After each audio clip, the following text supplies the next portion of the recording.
What is going on, all-terrain nation? Whether it be two-wheel drive, four-wheel drive, it does not matter what you drive. Tonight it matters because it's Bronco night here on the channel, Broncos. and we are super excited. We got a really fun guest tonight because it's a guest very close to our heart, kind of thing. Like Tony over there with God, I had to write it down. Trail Cartel. I've been blanking on this all day, but with Trail Cartel, like Gladiator guy. Bronco guy. So what a perfect night to have this, seeing as how we did our video, and hopefully you guys watched the video. I haven't even looked at the numbers yet today, but hopefully you guys have checked it out. But let's bring in Mr. Tony. Hey, what's up, man? What's going on, man? Obviously I know you've had a rough day. We won't get into that, man, but thank you so much for joining us, man. Oh man, I'm glad to be here. I appreciate you having me. So. Yeah, man. I've watched your videos, and you posted something on Facebook a while back, or you were messing with the neutral or something. I forget the video. Yeah. But that's where you kind of came to light to me, and then I started like watching your videos, and I was like, man, this guy, I like the adventure side of what you're doing, man. I like you're closer to all the adventure than we are here in Tennessee, so I'm jealous. But welcome to the show, sir. Yeah, well, thanks for having me. Yeah, I like the adventure stuff a lot. That's more my jam. If I see something that's weird about a vehicle or something, I might make a quick video and point it out. But yeah, other than that, man, if I can get a race car driver or somebody that's an enthusiast in the driver's seat, and I can ride with them and talk to them and interview them. Oh yeah. Or take them along. That's what I really love to do. So. Well, it looks like you have a blast, man. I was kind of bringing Kelly up to speed on some of your stuff tonight, and where you went to was it Telluride that you went to, or yep, Telluride, Uray. Yeah, did that loop. Yep. Yeah, dude, what an adventure. Kelly's yet to kind of off-road there, but there's a little bit over there that I will not do. Well, so just prepare. He has zero desire to do Black Bear. Zero desire to do Black Bear Pass. I understand. I mean, it's not that difficult, but like we say, it's a amateur trail with professional consequences. So yeah, if you're not comfortable, don't do it. You know? Yeah, that's the me. I'm the control freak, and the professional consequences are not okay for me. Yeah. Well, but Black Bear's I always tell people it's kind of boring.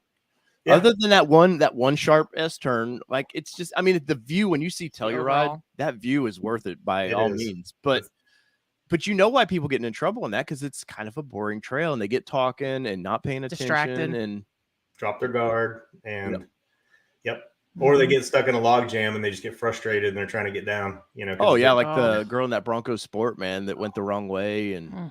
Did we ever hear any updates on her? I didn't. The last I personally heard was that she was in the hospital but stable, and they were looking for her dog, or they found her dog and her dog was okay, minorly injured. But I haven't heard anything past that point. I knew they thought she would make a full recovery, but I don't know if you've got more information or more. That's updates. The same stuff I've heard. So yeah, a little bit hard. If it wasn't for the stickers on the side of that thing, I wasn't trying to made out what it was, you know. For sure. We're looking at it and we're zooming in and saw the Bronco on the tire too. Yeah. That was the first thing. Well, it's definitely that town is a fun town, but there, like you said, there's consequences, and probably Imogene is probably my favorite trail I've ever done, man. It's just a little bit of rock crawling, but it's so much more depending on what direction you're going to or from Telluride. It's kind of a different deal, and you catch it on a rainy day, and it's a whole nother game. You know. Backside, so yeah. We did it in August of 2017, I think, is when I was out there, and so we came through where you cross the little creek and then you go up. I don't remember how we got there exactly, but I know you come back through the pass through the hill, and I think you come right in the back of town when you come out. Yep. But no, that trail there is well worth it. And there's nothing, you would love that trail. Definitely. That's what I've heard about Imogene. I've heard it's beautiful and it's totally worth it. It's just the Black Bear part that's well, you don't have to do it. You can take Ophir or Ophir, depending on who you're talking to. I'll take it. Well, I hear Engineer Pass out there. I've not done that one, but that one's fun. Yeah, so my parents own a campground in Lake City, Colorado, and so I spent a lot of time on Cinnamon, Engineer, and just that Animas area, and sometimes we get to do California, Hurricane, Corkscrew. It's all great, and it's beautiful. You're going to see things that are amazing. Some of the most impressive things are the mines and the old mine towns, and you're like, how in the hell did these guys get this stuff up here? I mean, what kind of American ingenuity or greed got this up here in this environment? Well, we camped in Silverton at some mine way in the back. Like you go through town and it kind of dead ends there. It's this big old mine, and you're just nothing but these mountains. And we have what we call mountains here in Tennessee, but are like speed bumps. Like when you see real mountains, you're like, no, that's. But it was. I'll never forget. It was August, and we froze. You can. It changes drastically from day to night, and July you get the monsoons about 2:00 every day. It starts raining, so you get to enjoy that. So it's like being in Florida. Yeah, probably. Hey Tony, can I get you to turn your speaker down just a hair? The one that's coming out. I'm assuming it's coming through you. All right. No. So I'm getting a lot of double talk there. But we'll deal with it. But so Tony, let's get into your background a little bit, man. Obviously you own both vehicles, the Gladiator and Bronco. What brought you there? The Bronco was the accident, I guess. I saw it. I liked the way it looked. I thought, what the hell? I was put in a reservation, and was able to get a first day reservation. Was able to get a first edition, and then forgot about it. And we were out at King of Hammers, and we were helping a race car driver out working in the pits there, and I pulled up and I saw that big Bronco elevator looking thing with a cyber orange 2-door, and I was like, oh my god, they've got a Bronco here. And so I ran over there, and they had that Forest edition that they built, okay. And so I was just checking it all out, and we walked around, and there was a Fun Haver booth, and they were like, oh, we're gonna give drives in these things. And I was like, you gotta be kidding me.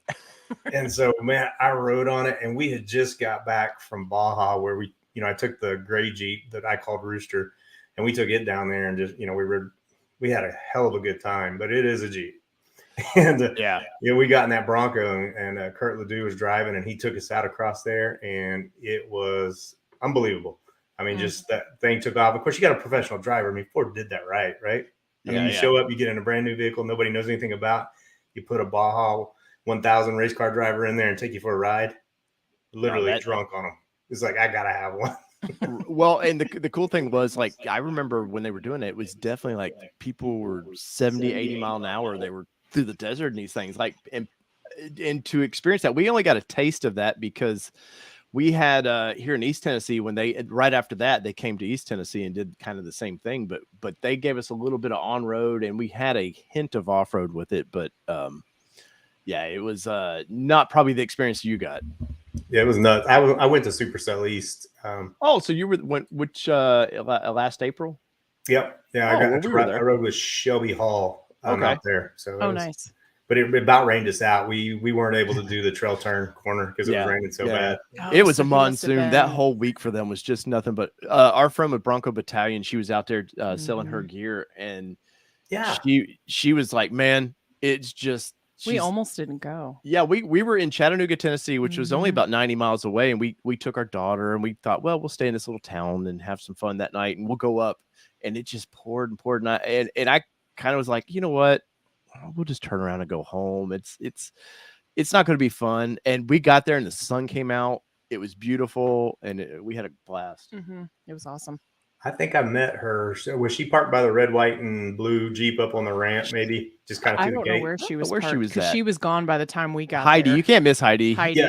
Yeah, she was packing up when in the middle of the rainstorm. Yeah. So we had talked to her. So you were there the same time we were because. We were talking to her, and I called her, and she was like, "I'm packing up. It's kind of like it's raining." And that's what we were and like, she's from Florida, so go. Yeah, if she's from Florida, so it was like, it's a long drive. I'm just gonna head home. And I called her when she was on her way home. I was like, you know what? There's a ton of people here, and not a raindrop in sight. Oh, just rub it in. Just rub it in. Right. Are you planning on the Bronco Sell East this year? Maybe. I was talking to Dwayne about that, and I might do it. I just don't know right now. I've got a lot of other off-road trips I want to do that are towards the West Coast, so I'm just gonna have to kind of fit it all in and see. I'm curious what the event will be this year, because I'm hoping Ford does the ride-alongs again for people. But I'm curious, do they kind of show force like they did last year? And those supercells are really for old school guys. It was just to keep the Bronco kind of alive. Yeah. And now that people have Broncos, will attendance be affected, or will attendance really be affected by a bunch of people showing up? Yeah, I'm wondering if there'll be a bunch of new Broncos. People are still customizing them, right? A little bit. There's there is some stuff out there for them. So I would anticipate to see a bunch of new ones out there too. So that'll be fun. I mean, I'm glad to see it's bringing a bunch of new people into the off-road, and reviving some people that were tired of it, you know, getting older, don't want to be beat up by their Jeep. And yeah. No, and it is nice because, you know, Toyota's options are pretty old. Even the Tacoma, which is the favorite of overlanders, it's getting really, really old. Jeeps kind of own the rock crawl market, and I'm kind of happy. I've been saying that I feel like that Ford picked the best of both markets. They knew they wanted that removable top, but guess what? They knew they wanted a better ride, and so they went after Toyota and Jeep in their own unique way.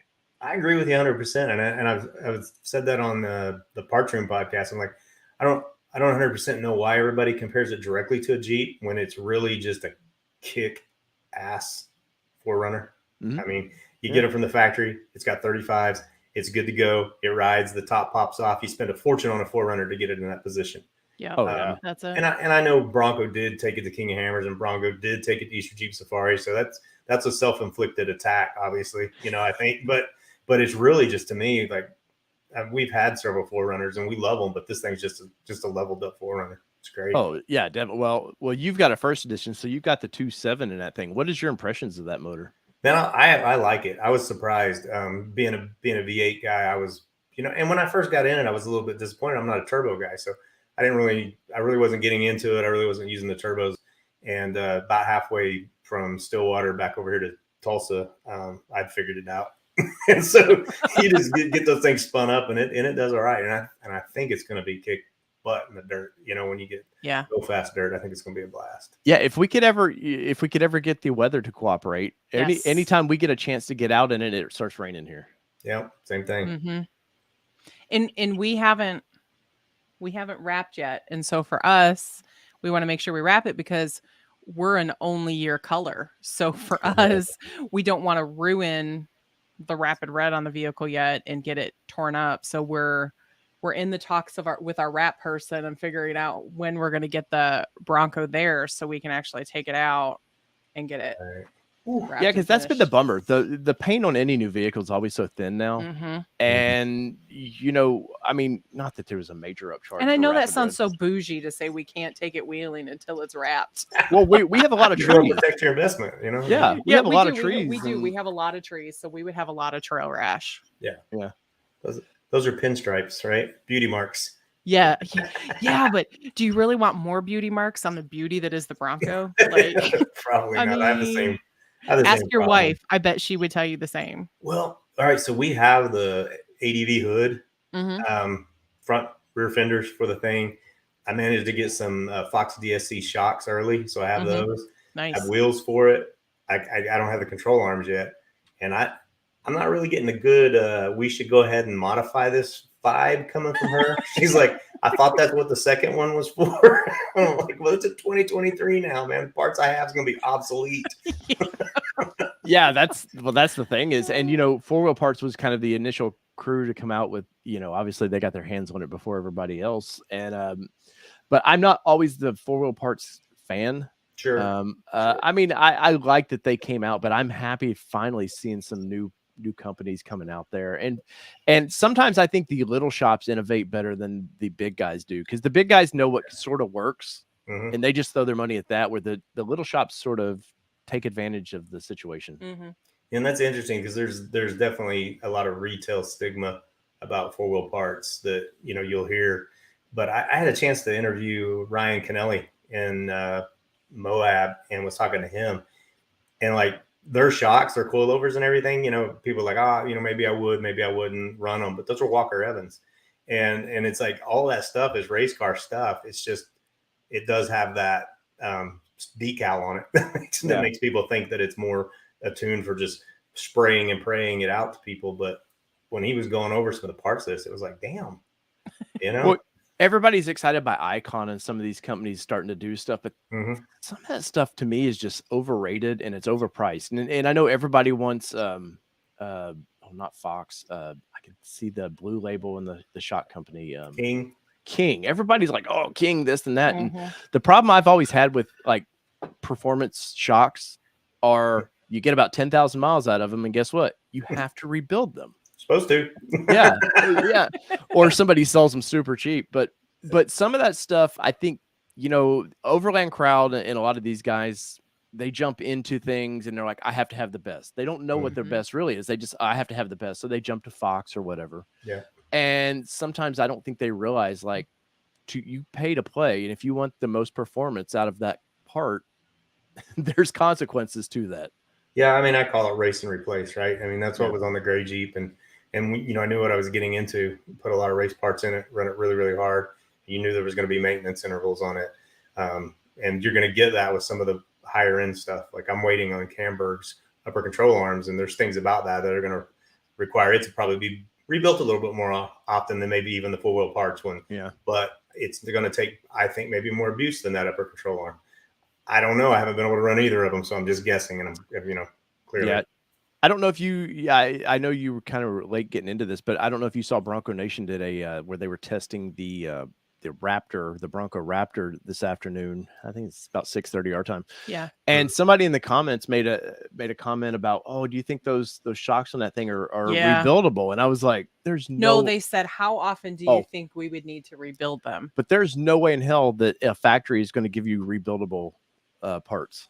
Well, they did. They did on the Gen 1 Raptor and Gen 2 Raptor. You can actually rebuild them. Oh, really? Yeah. Okay. I just sold my Gen 1, but we rebuilt the shocks before we did it. But I had 230,000 miles on that thing. It was a tank, man. Yeah. You couldn't kill it. And it was just finally, I was like, I want this Gladiator. I need to get a Jeep back. So do you regret getting rid of the full size off-roader to go to more of a mid-size? No power loss that you feel like, oh, I'm missing something? Well, there's definitely power loss. If I thought I was going to go back to Baja again with the group of guys I went with anytime soon, I would have hung on to it. But mine had so many miles on it. The rebuild, the tab to just get it ready to go back down to Baja was going to be astronomical. So I was like, I'm going to get this Mojave. I'm going to do some, stay in the States and wheel it, do state things. And, if I decide to go back down there, I'll just either get another Gen 1 or Gen 2. Right. So you went from having a Raptor into the Gladiator, but you had the order for a Bronco, right? Yeah. We still have an open order for the Bronco, but once it got pushed back to 2023, I was just like, all right, I want this Gladiator, and I still wanted a Jeep. I sold right now you can get pretty crazy prices for, I guess you can say that you got a $150,000 Jeep that you built and you get, close to 100 out of it. You're feeling good about it. You still lost a lot of money, but in the grand scheme of things, that wasn't the case. It used to be. You used to lose everything. Yeah. So I had an opportunity it went to a great place. Friends of ours bought it. And so I was like, yeah, that'll work because the Bronco is coming and we'll just jump in on this thing. And then I got it. But I still like going to I like Palo Duro Canyon. And the only way to get down into the place I want to go, I have to go down with either Jeep exclusive, which is Jeep exclusive, or I have to go down to the Jeep Jamboree, which is Jeep exclusive. So gotcha. Well, I was like, I can't miss this thing. So Jeep exclusive crowds are strange to me. I mean, they've kind of owned that market, so I get it. But we used to do a lot with our Xterra. We used to do a lot of off-roading, and clubs here would nope.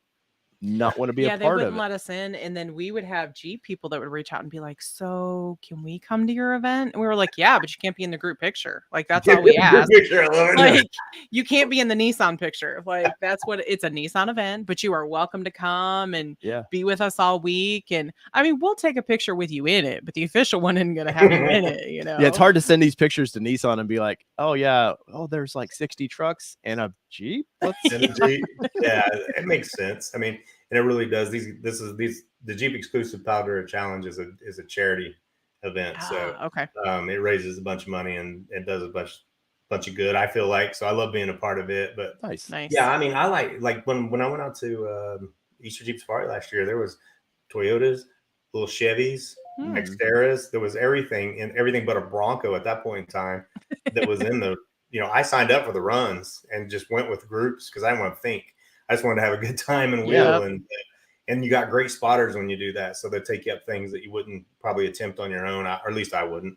And honestly, that's why we stopped hosting events too, is because we just wanted to go and not think anymore. We just wanted to go and trail ride and, like you said, get an experience with other trail leaders than what we've had and trail spotters and things like that. Okay, you learn so much from them, right? Oh, for sure. For sure. Your buddy Bronco Wild Outdoors, Dwayne, is on here, and Dwayne wants to know, what do you think about the Wild Track getting an option of a 3.0 suspension? I'm excited about that. I'm dying to ride in it. I mean, I know it's like a Fox version of the Haas, so it's a step up. I don't know how you feel about your Sasquatch. You got Sasquatch, right? Yeah. I don't know how you feel about that suspension, but I feel like the rear is hard. I feel like the rears are super stiff and it hits quick.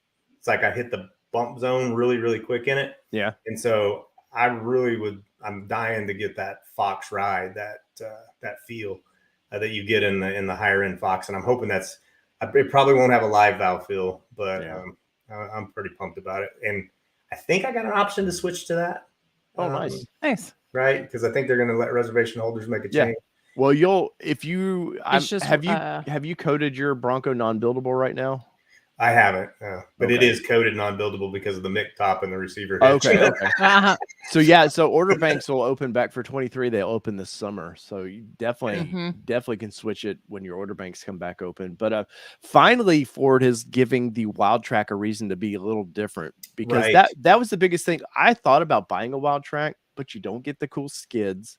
You're getting carpet, which I think there's a lot of people that don't realize that are just getting these, they're mall crawlers is what they're going to do with them, which carpet is fine for that. It'll be a quieter experience too. But I've dealt with carpet, with dirt, sand, mud, and carpet. I don't want to deal with that crap. So I was like, you know what? I'm just going to stick with the Badlands. We get the sway disconnect and all the fun goodies. But what Wild Track initially was hard to, you got everything except, but with the Raptor coming out, they had to really give Wild Track something, or else it wasn't needed. Well, and all the rumble in the community was, what's the benefit to getting Wild Track? Like, it was supposed to be the top of the line because you made it look like it was even higher than Badlands. And what are you giving me on the Wild Track that I can't get on every other model? That was always hard for me to really put my finger on, because I actually lost the stay bar disconnect. So I was like, I'm actually taking something from me. Yeah, that's the reason why we got the Badlands, is the sway bar disconnect. So this one here, I was trying to be friendly with my budget. I was like, I'll just get initially I was going for a Badlands 2-door. Thank God now I didn't stay with that, or else I'd probably never seen the thing. But I wasn't even going to do Sasquatch. I thought, I'm going to be smart, reasonable. We hadn't had a car payment in a while. I thought, I don't want to upset this one too much. So, but then we do the ride-alongs at Supercell East, and they do the demonstration of the sway, and and Kelly drives more than I do anymore. And she said, "What was that?"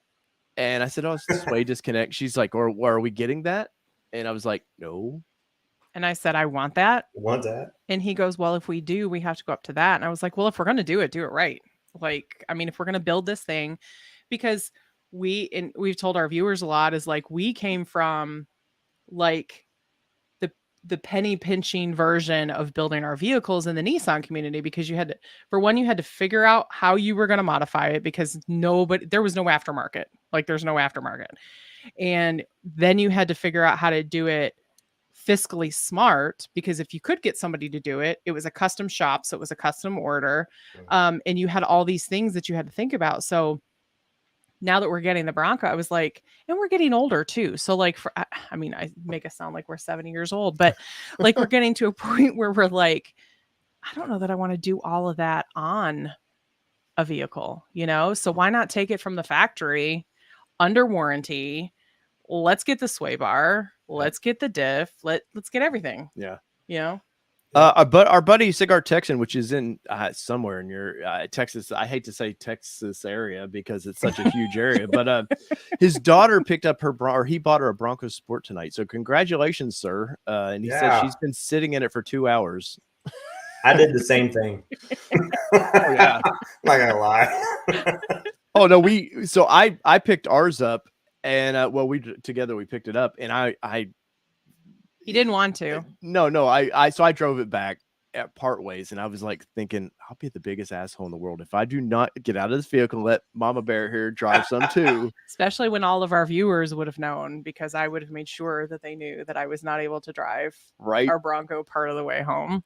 So I think we got it home. and we went right back to town just to, I think, the reason to drive, basically. Yeah. We put like 200 miles on it real quick. Yeah. Hey, you just before, right? Yeah, because I mean, you've been waiting on it, and then you're all excited about it, and then you're like, "This really is as badass as I expected it to be." Like, and we haven't even taken it off road yet. So, like, we've seen one in action because we had our buddy Luke went wheeling with us in September, but we've not personally put it on the trails. But I can only imagine how amazing it's going to be on the trails. Well, I got to ride with him, so it'll be much like when you drive. I'll just be riding with you. There's that. So part of the reason I wanted to talk to you tonight was because you have the Gladiator. We have a Gladiator. And I'm curious, what do you think? I mean, obviously, you know, Ford, they knew what made the Jeep, the soul of the Jeep. They kind of went after that. Like you said, they went after 4Runner. They knew 4Runner sells, but they wanted that removable top and a couple key features that Jeep has. But what was your impression of your Jeep going from the Raptor, I guess, to the Jeep before we get to Bronco?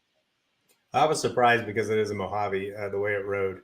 It's really soft, handles well, drives well. So I'm pretty sure I'll probably mess that up eventually with bigger shocks and lift kit and bigger tires. But right now, man, it's a great ride. I was pleasantly surprised by it. So and if the ones in our audience here did not know, the Mojave is sort of a Rubicon, but it's not. It doesn't have the front locker, but you're getting a lot of the cool features. What the Fox suspension, I think, comes with it, and the bigger internal tires, bypass shocks, and it's got the Sahara transfer case rather than the Rubicon, and the frame's allegedly reinforced in places. So.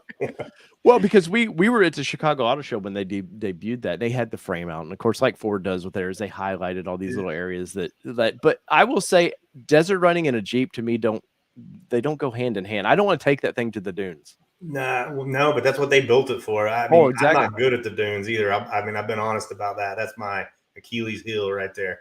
Yeah, I can't read them right. I don't know what it is.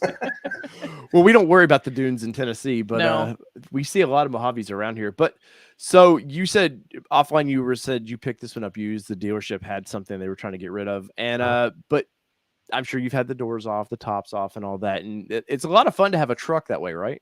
Yeah, it is, and it's actually, believe it or not, it's the second Gladiator I've had. I had a launch edition, or as what I call the failure to launch edition. Right.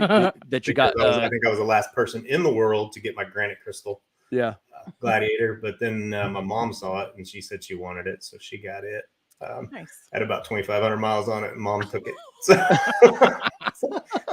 So I was building that. I was building Rooster at the time anyway. So I was like, yeah.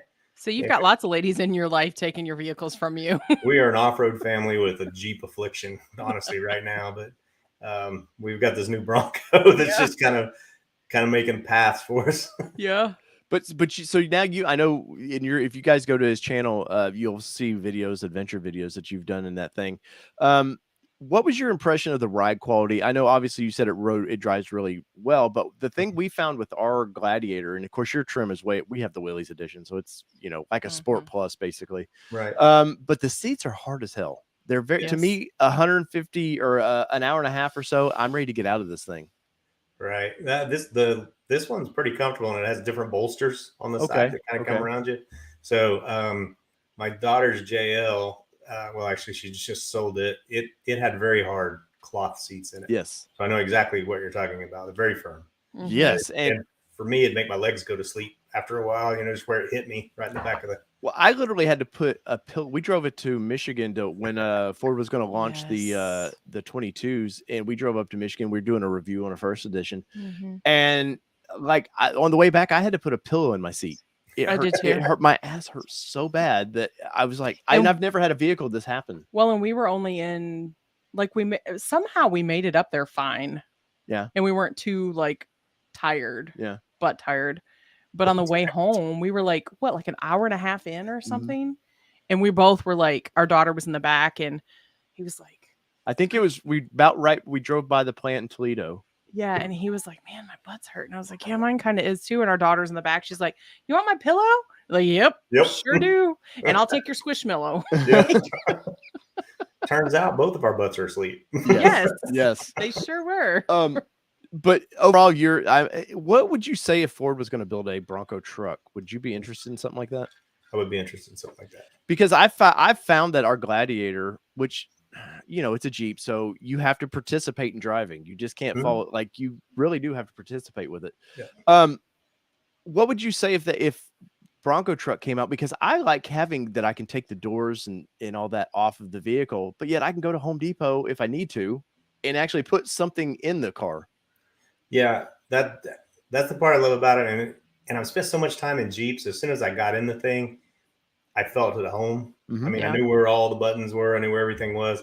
Felt really comfortable. Although I think the Bronco's cockpit is set up way better. Where your armrest is, the gear shifter, the hero switches, up to the upfitter switches. That is beautifully designed. Reaching down, trying to get behind the gear shifter and get your aux switches turned on is kind of a deal. I don't understand why they did that.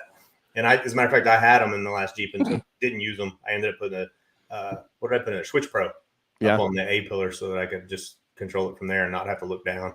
Yeah, there was a few things at launch that the Bronco made the Jeep look really old with. Like a big old screen. Yes. Like I love what the Rubicons in the upper packages get a 8 8.25 screen or something. Yeah. I don't know. Like they call their massive screen. And I'm just like, I get that in my mid package of my Bronco, but we have noticed though there's some quality things that Ford needs to pay attention to, and I think Jeep knows their audience and know this truck well enough to know like some of the plastics they do a better job on it's a better plastic they're using. The Bronco center console just seems like it can scratch real easy. It's just like seems things like that Ford was able to capture the essence of what made Jeep popular, but they didn't get all the little details.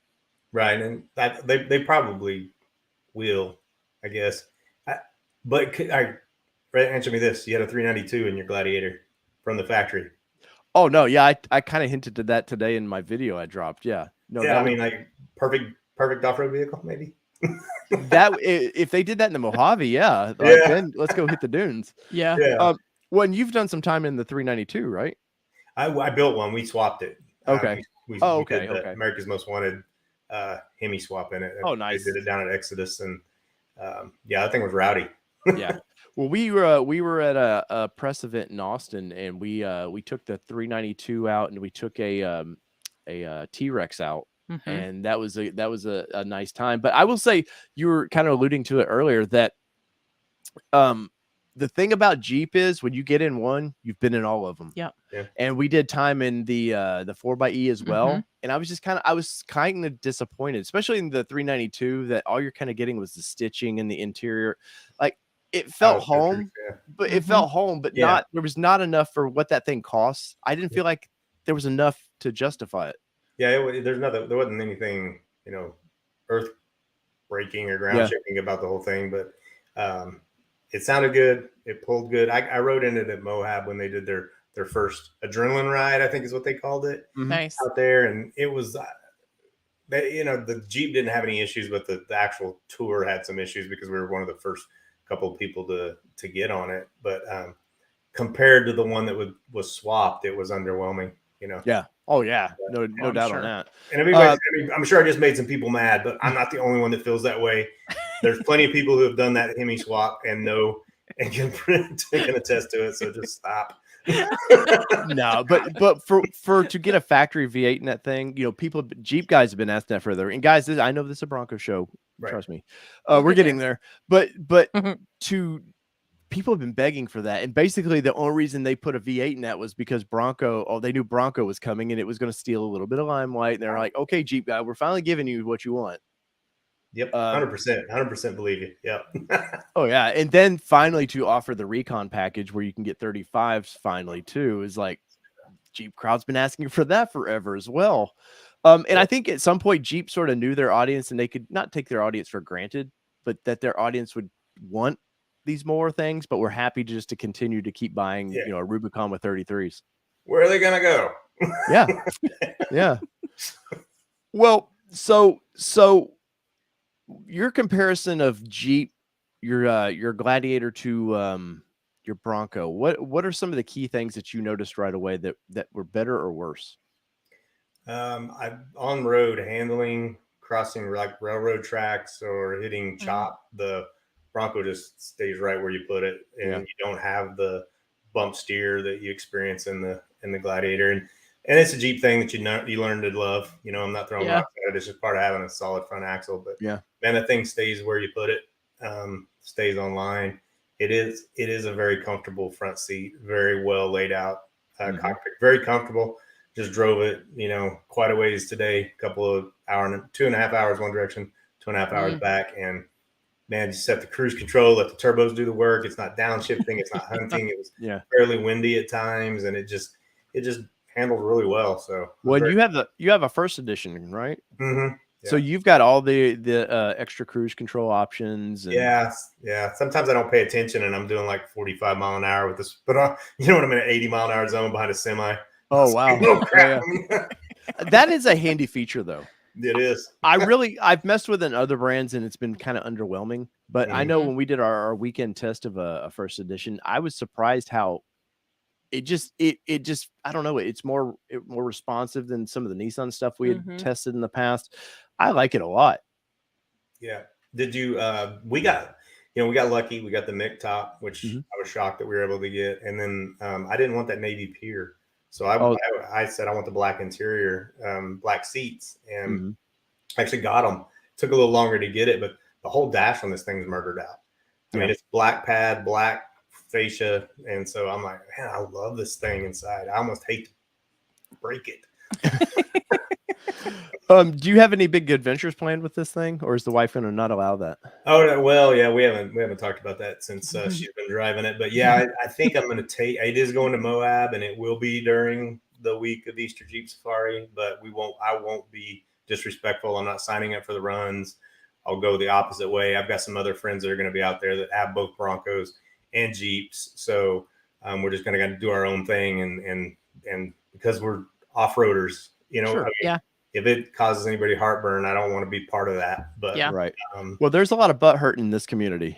Man, it's weird. It's so polarizing. This vehicle is so polarizing.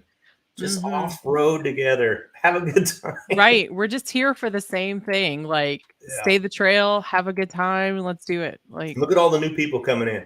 I mean, let the new people coming in find out what the community is really about, and about helping each other out and working together and fixing things on the trail. That's leaving it better than you found it. Exactly. Yes.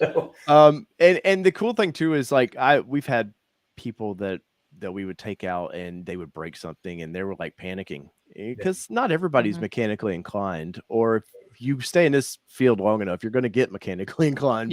But to see like groups of people that just start pitching in and helping out and easing people's minds, and just any off-road community we've been a part of is usually like that. For sure.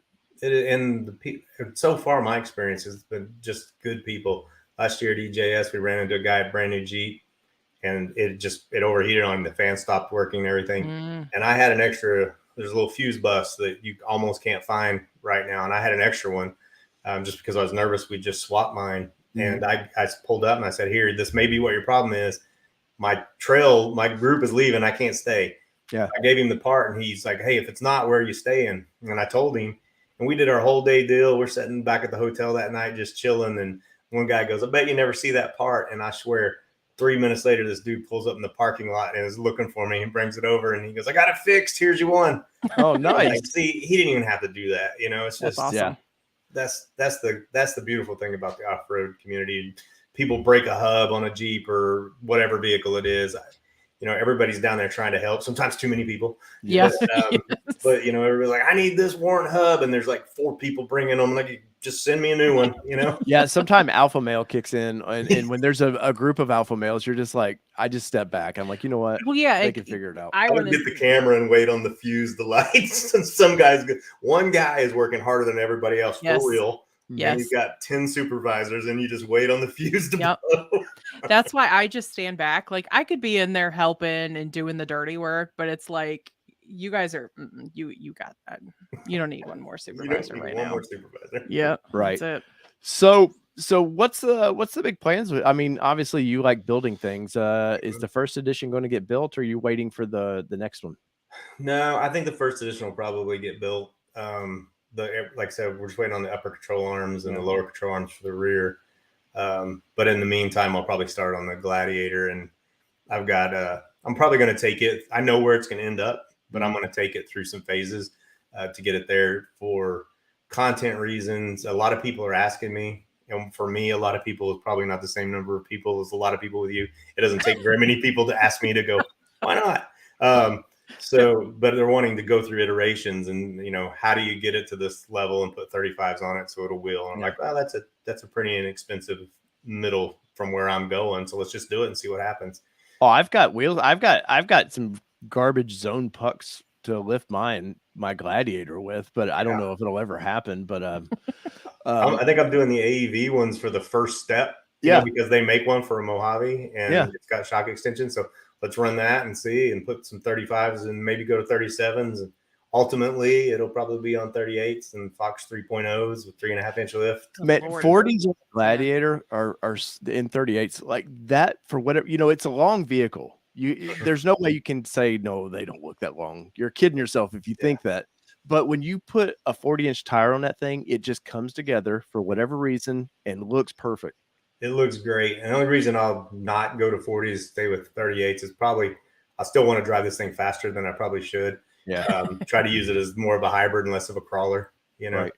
So, do you think that with Jeep, with now we've got Bronco, and Jeep's definitely aware of what's going on.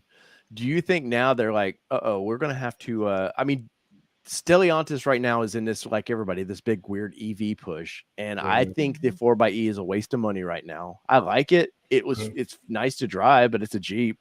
Yep. But do you think that with Ford bringing out the turbos, do you think Jeep's like, well, maybe we need to kind of kick some power up? Because my Gladiator power wise is adequate. I don't drive it going, man, this thing is so a dog.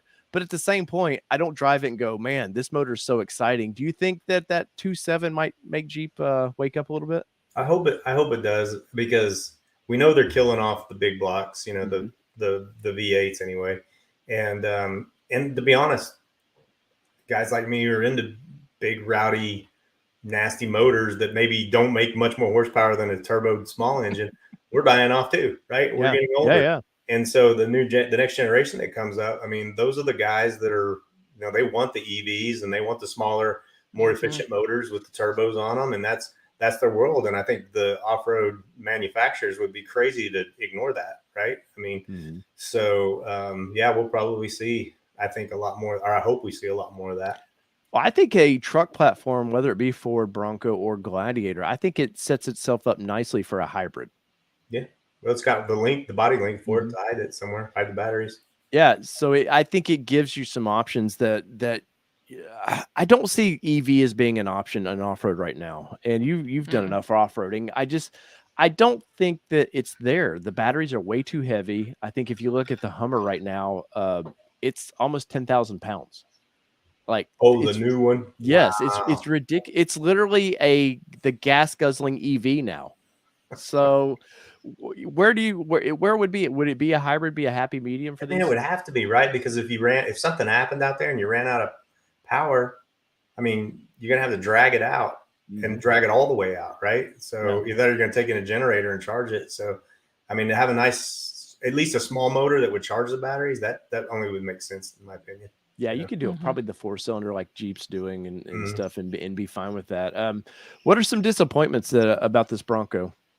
Man, that sounds like he's got a list just tallying it right now. Trying to decide which was more important to talk about. Trail Cartel on the show. That was the end of my channel. All the Bronco people are gone. No, actually, I really truly am pretty happy with the whole thing. I haven't found a whole lot to just hate about the Bronco, to be honest with you. So when you see somebody, you see a lot of videos, everybody's seen them, so don't throw rocks. You've seen people coming down something and maybe there's a washout or something, and it just carries one of the rear tires up in the air. It looks like that little chihuahua on TikTok that's got his back feet in the air and just going. And to me, that's not good. I don't care what anybody says. It may feel stable. It's not stable. Don't say cup holders. I'm sorry, I can't. I got leather. I knew that, but the problem, our friend Dr. Detroit's in these chats, and he's like, the cup holders are like, like he's like, you have cup holders in name. They're not really cup holders. You put quarters in it. It's a change holder. So that boggles me why Ford didn't. that was just a slip of somebody forgot, I think. Yeah. I don't know. I mean, it works well in the Jeep. Yeah, they're on the ground. Works and it doesn't get in your way. And I don't know why they didn't do it. It's nuts. So one of the things that I don't understand is if you look at and I'm not a big overlander, right? But if you look at the overlanding community, typically your refrigerator is going to be on the driver's side, right? Door's going to open this way. Yeah. Kitchen's going to come like this. The 12-volt power outlet and everything is on the passenger side. So that's one of those things that I don't understand why they did that, because if you put your refrigerator over there, you got to fold up your camp kitchen every time you want to slide it down. So that's strange. The other thing that's still new to me that I don't really like is in my JLU, I ran the back seats completely flat, and then I had the goose gear deck system. So it was pretty flat all the way across the back. Right. And when I fold the seats down in this thing, there's a pretty good hump between the two of them. So some people say that's an advantage, to keep stuff from sliding around. To me, I think it's just. Yeah, I do feel like, once again, they looked at what Jeep did and was like, oh, okay, we get what they're doing, what makes it successful. But the problem is Ford's never had anybody in the this style off-road community, really. Yeah. Right. They've never really had a vehicle. I know the last Bronco, it was too big. I mean, it wasn't really an off-road vehicle anymore. It was more of a status vehicle. And even the first gen Bronco, like, there was no overall. You weren't camping in the back of your vehicle. I don't think they completely understand the market just yet. Yeah. Well, have you noticed that most things, if you sit down and you're making a list of stuff to bitch about the Bronco, you're either complaining about something that it doesn't do well by design, like will it rock crawl? Yeah. Should you? I don't know. Buy a Jeep. So people are doing that. I mean, that's like, come on, use the right tool for the right job. But we've never had with independent suspension, our Xteras. I've never felt like, oh man, I can't go up something. Now, I don't careful. I don't like buggy wheeling either, though. So when I say that, I'm not into the ultimate. Oh, I've got to flex like this. I'm not doing that, because we a lot of times just go to get away, and I mean, we'll do rock crawling and some fun rock garden stuff, but ultimately for me, it's just more about getting in the woods where we're at and just having some fun. That's where I think they're going to dominate. Yes. I mean, they're great for that. It's that 1% that you're going to hear, it doesn't have a solid front axle. No, it doesn't. And it's not going to flex as well and go up a chute or do these certain things. No, it won't. But it's going to be a whole lot more fun getting to where you're wheeling. Yep. It's going to be great off-road, just on trails and stuff like that. It's mild-mannered. So, when I start making a list of things I don't like, it's either stuff that I really don't think it was built to do, or it's just petty. It's just petty little things. I'll be petty about the cup holders. No, the cup holders is a deal, right? Where are you at with the tie rods? Because I've always wheeled independent front suspensions. I've had Jeeps, but more of my off-roading has always been with independent suspensions, and it's just a part of off-roading. And I'm so amazed. I'm sure you keep track of it. Everybody freaking out about tie rods breaking, and there was been, I think, one video I saw where I didn't understand why it broke. Yeah. But other than that, like, a lot of times it's kind of just seems like people that don't know what they're doing, how they're approaching obstacles. And, I know Nissan had a huge problem with their front diffs cracking because they were just completely aluminum. Obviously, Ford knows, let's get a metal casing around the ring, and the rest can be aluminum. But where are you at with that whole front suspension? Man, I think if you're on 35s or maybe 37s, I think as long as you're wheeling solid, you're going to be fine. You stick it on 40s. I mean, everybody's seen the big Jeep on 40s that's got like 3.5-inch back spacing wheels. It looks like maybe they're on spacers too. Oh, they're literally on hockey pucks. That thing, if people really knew how that was built. Yeah. And so that's going to break stuff, right? And so that's an exception. And I see a lot of people point to that, and that's fine. Yeah, it's breaking stuff. The guy's out trying to innovate. So good on him if that's what he wants to do. But, to say that the stock Bronco has got maybe a major problem because of that. Have we seen anybody who wasn't at Katimsi or didn't do that to it that has broke a bunch of them? I haven't seen it. Well, that guy's selling a bunch of parts now. Katimsi's nasty. Yeah. I mean, you can get up in there. I wheeled there several times, and you can get all you want in that place. So yeah. Well, the Bronco Buster guy, he's selling a bunch of parts now. So they were talking about him in there. Yeah, I saw Cigar Texan was talking. He bought those. I'm not a big fan of those. No, because where's it put the force, right?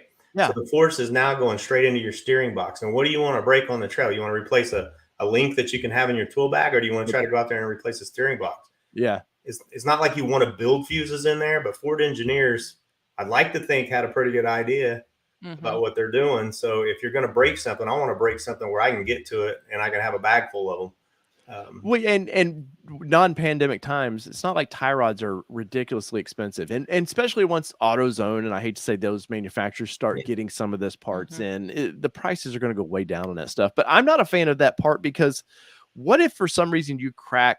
Because you can still, I don't care if that Band-Aid's on that tie rod or not, you could still crack something, and then you're heading home 80 miles an hour thinking, oh, I'm completely secure. You can't see. I do like to inspect my parts. If I know I've done something where before I put my family back in the vehicle, I kind of look over my vehicle slightly. You can't see what you've done to that thing. And I mean, I respect the guy for that. Was a quick fix, and that's not he didn't innovate that. That's been because that's been something we've seen even in the Nissan community. That's cool that he's done that. And I think the little plastic ring that he's putting in the steering rack, that may be needed. I couldn't tell you on that at all. I think the price of it's ridiculous, $350 for that thing. Yeah. And I think the cool thing about a lot of people getting, you were talking, oh, this has brought a lot of new people into the community, was unfortunately some places it might have brought some, I won't say suckers, but people that are less knowledgeable about some of this stuff, that are willing to go, well, this guy probably knows better than me, I'm just going to go ahead and do that. Right. And that's the people that are hanging out on the forums too, that don't, I mean, you don't just read the first thing that you see on there and think that that's the gospel. Check the math, talk to other people, talk to somebody in person. They're less likely to send you down. I see people just give the wrong answer sometimes just to be funny.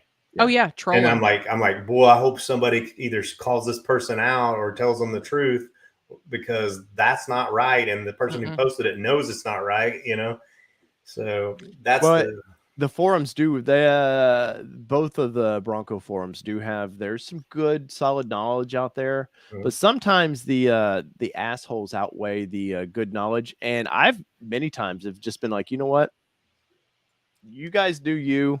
And I'll do me and not worry about it as much. But I do worry sometimes that what the hell is that? Yeah. Sorry guys, I'm taking care of somebody. Hold on. Sorry, we have a nasty person in the. Do we have a troll? Well, it's a he's gone now. Okay. But I think I got him, guys. Sorry. Oh wait, I'll remove that name too. Sorry. We had a irate little boys and girls pop in here. Thank you for not being a part of this, please. So back to it's, hey man, it's all out there. So where do you tie rods? I'm fine. I'm comfortable. I don't want to break them by any means. But it's a pretty acceptable fix on the trails. Yeah, it's a manageable trail fix. I mean, there was I think the whole time we were in Baja, one Gen 2 broke one. And really? They had some with them. So I mean, they break on the Raptors too, right? So well, that, and being with Raptor, a high speed, like, Ford knows high speed. They know tie rods, especially at high speed, that's going to be a problem. Where are you at with the axles that they chose? Are you fine with where they're at? Yeah, for what I have, yeah. But if I go full potato, and put like a Baja kit on the front, do a mid travel, then I'll stick a Curry axle in the rear, and then I'm sure Curry will come out with something for the front. I am a fanboy, so I was gonna say it's gonna be pricey though. Yeah, it'll be pricey. You put Curry on anything, it's expensive. Yeah, but it's good. I mean, and then and I've had great luck in Jeeps with Dynatrack too. I've never had an issue with those, but Casey's helped me out in some situations when we were out, coming back up from Baja. I had some issue and he took care of it for me. So that made me a loyal fanboy. Yeah. What are some of who are some of the companies that aren't in this shit that you think should be in this? And that's independent stuff, right? So Icon's coming, King's going to come just because they're a racing shock, but and I've seen Camberg's into it, RPG, SVC. So, I mean, I'm seeing all the normal Raptor players show up. So, is there somebody that you've seen that you're like, man, why are they not in this yet? No, but I'm surprised that, I'll be curious to see what Synergy does, Poly Davo or Synergy, or see if Evo gets into it, Off-Road Evolution, Off-Road Evolution is a big Jeep, high-end stuff, the boutique stuff, as I call it. And I'm curious to see if they're going to get into the IFS stuff too. If they do, I'm sure it'll be quality, Yeah, I will say some of the Jeep guys getting into Bronco, their views on some of this stuff is, they're like, well, why is this company not doing this just yet? And you're like, hey man, some of these companies take a wait and see approach. They're not all 4-wheel parts that are all in on this. Well, they don't know. I mean, honestly, they know their craft and they know their area of expertise, and this may not be it. It may not serve them very well. Could do more damage to their brand jumping in. Yeah, that's a great point. It actually could do more damage. I know I'm seeing these drop bracket lifts and all that stuff. I'm not into that stuff at all. I understand it's a mall crawler. They want to put 40s on these damn things, and more power to you. But I've drop bracket lifts. They were big in the IFS community for people wanting to do that. And you take those things out on the trails and you're dragging like crazy. Yeah, you didn't gain much. You got some tires. Yeah. You're still, so if everybody in the chat, if you think about where the diff generally sits, you want to raise that up so tires and suspension can kind of get that up a little bit. But you put these brackets, these drop brackets on there, because some of them, I think there's a 7-8 inch drop bracket kit for these now. I'm like, and then aerodynamically, you might as well just put a big wall out in front of your vehicle, because it does affect that even at that. So it looks like those old 88 Chevy trucks that the old torsion bar stuff. Yeah, that's exactly right. Yeah, no, there's something for everybody. I will say that with this. And thank God the Jeep, you don't see that with Jeep guys. There's not, I mean, there are some ridiculous suspension lifts, but there are, there's the, some, I mean, and that's the cool thing. You can personalize it any way you want. Personally, I'm not into the grumper look and that Fab Four stuff, but if that's what a person does to personalize their vehicle, power to them, knock themselves out. It's taken me a while. I've been into the press side for about 10 years, not strictly everything, but covering a particular brand. But I will say it's taken me a while to bite my tongue and be like, you know what, that's their vehicle. Because the off-roader in me, the guy that didn't want to jump and run out and buy some mall crawler bumper or whatever, like, some of that stuff looks really neat. There's no function to it. I'm all about, I want my vehicle to actually perform and have a reason to add that bumper or whatever you're adding. Yeah, because you're an off-roader, right? Yeah. I mean, that's the difference. There's Jeep people who are never going to take it off-road. They're still Jeep people. They're just into a different thing, Yeah. So, but it's been hard for me to sometimes just like kind of back away and go, okay. Yeah, it's harder when they start throwing shade at you because they pull up and they're running 42 pit bulls and all, something, and you can tell by looking at it, it's never going to wheel. It's never going to do anything. And you're setting like on 40s with Curry axles, double throw down, your stuff's legit and ready to go. And this guy's throwing shade at you because he's got 2 inches taller tire. And it's like, or the old Swampers. I used to see people running those things, and I'm like, why would you ever put that on the road? Like, those are the worst tires ever for that. There's one specific purpose for that tire, but my brother had bought a Jeep and it came with 35 inch Swampers on it. And he couldn't wait to get, I was like, they look neat, but they're horrible. Yeah. So 35s on it with the Sasquatch package, was that enough, do you think, for them to make versus Jeep? Yeah, I think on this, I mean, I'll probably run true 35s, something like a Nitto Trail Grappler that's got a, if you can find them. If I can find them, that's the problem. The same thing with the 38s for the Mojave. It's going to be hard to get them right now. I mean, that and 40s are unheard of. So and the price, my God, what I have to pay for them now compared to what it was a year ago.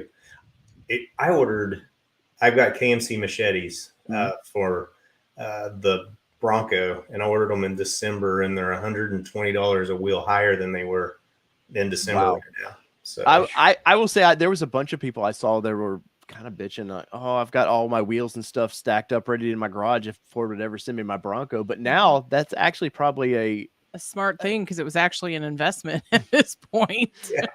Yeah, you could sell those and make a nice down payment on your vehicle. Who knew? Who knew you could totally. buy tires and sell them more later? Yeah, if you have the rubber for them too, you're in pretty good shape. Right. But I think 35s on these things was damn near perfect to come out with. The Raptor getting 37s is, I mean, you had to go larger on that vehicle. What were you going to make it? You're getting a slightly larger engine, more horsepower and name. I'll be curious if it doesn't feel any more, spunky versus the 2.7. The cool thing with the 2.7 is too, dude, they're getting 500 horsepower out of that block, like pretty easy. Wow. I'm not in the tuning world. I'm not sure yet what I'm going to. There's some videos of F-150s with the 2.7. Now this one's slightly different, but basically the same. Yeah, they've tuned them and you free them up a little bit. 500 horsepower in that. So I know Ford Performance is about to offer a tune for the 2.7 as well. So I'm like, I may just do that and just be done with the motor. Yeah, I mean, they had to put 37s on it, like you said. I mean, I don't know if the exact horsepower numbers were released today or not, but they're probably going to come up short of the 392. But they got bigger rubber on it, so they've got bragging rights about that. They had to do something. Yeah, no, I think it's going to be guys in the comments. Let me know, but I think the Ford Ranger Raptor they said was what 396 or something like that horsepower is what that is. Same engine. So I know Ford has claimed, well, it's going to be around 400. Okay. I do think though, if they don't in America, because those numbers were for the Australian version, if they don't hit 400 in those, which is what they can get 4 more horsepower out of that thing, they have to hit that 400 number, right? It should, yeah. Because did we answer the tire question that was up there? Oh, I don't know if we did. Oh, I don't know if you did. I'm waiting on. I'll run Nitto trail grapplers if I can get them.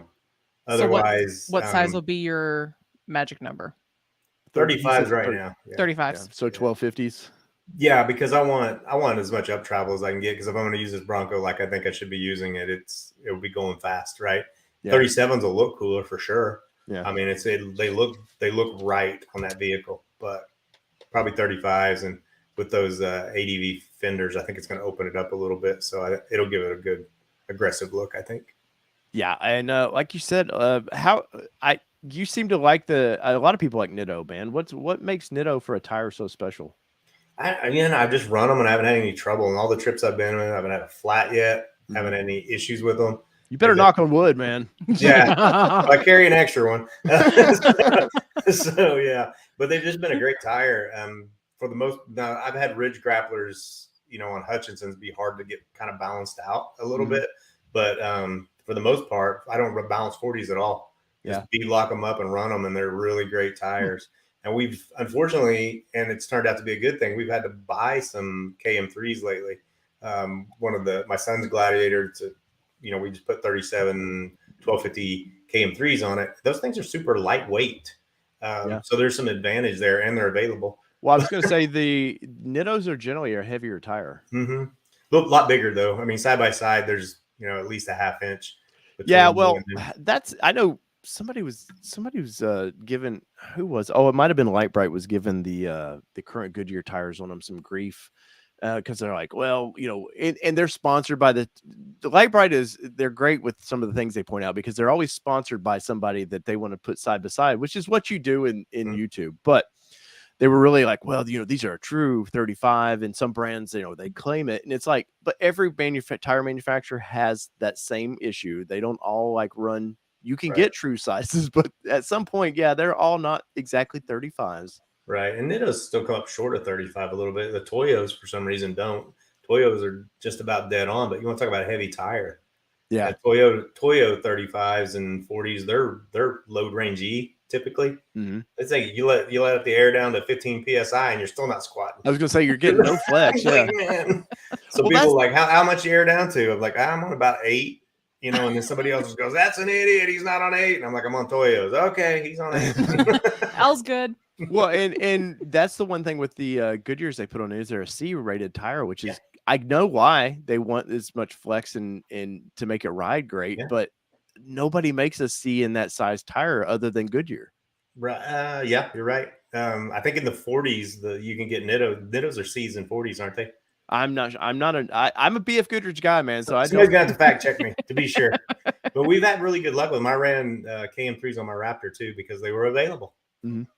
And honestly, 37 KM3s fit on that Raptor a lot better than the 37 Nittos did. Oh, really? It's just a size thing. Isn't it amazing how when they start getting aggressive sidewalls, the more aggressive and stuff, that does affect a little bit. You start getting frame rub and but I've been a BF Goodrich guy for a long time because I like the Michelin brand generally, and I feel like they're probably performance wise always like they dump a ton of money. If they come out with a new tire, it's generally it's a solid tire. Thought out. Well, the Nitto thing for me was they always look cool. Yeah, they always, for the past 15, 20 years, like they brought a tire out. It just looked, whether it performed or not, I would see them on all these brodozers around here, but they would all be bald because they can't afford to put those deep dish 13-inch wide tires back on. The rubber bands. Yeah.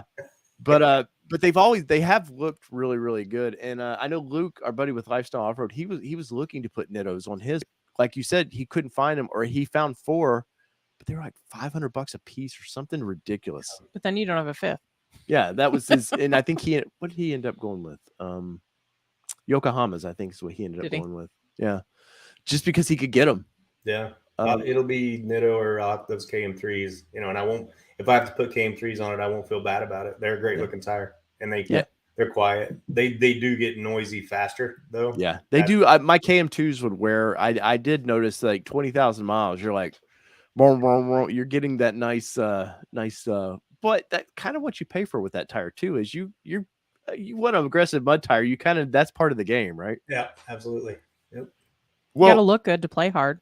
There you go. That's just how it works. You gotta look the part, right? That's it. Well, I think Mama Bear here wants KO2s is what she wants. Usually.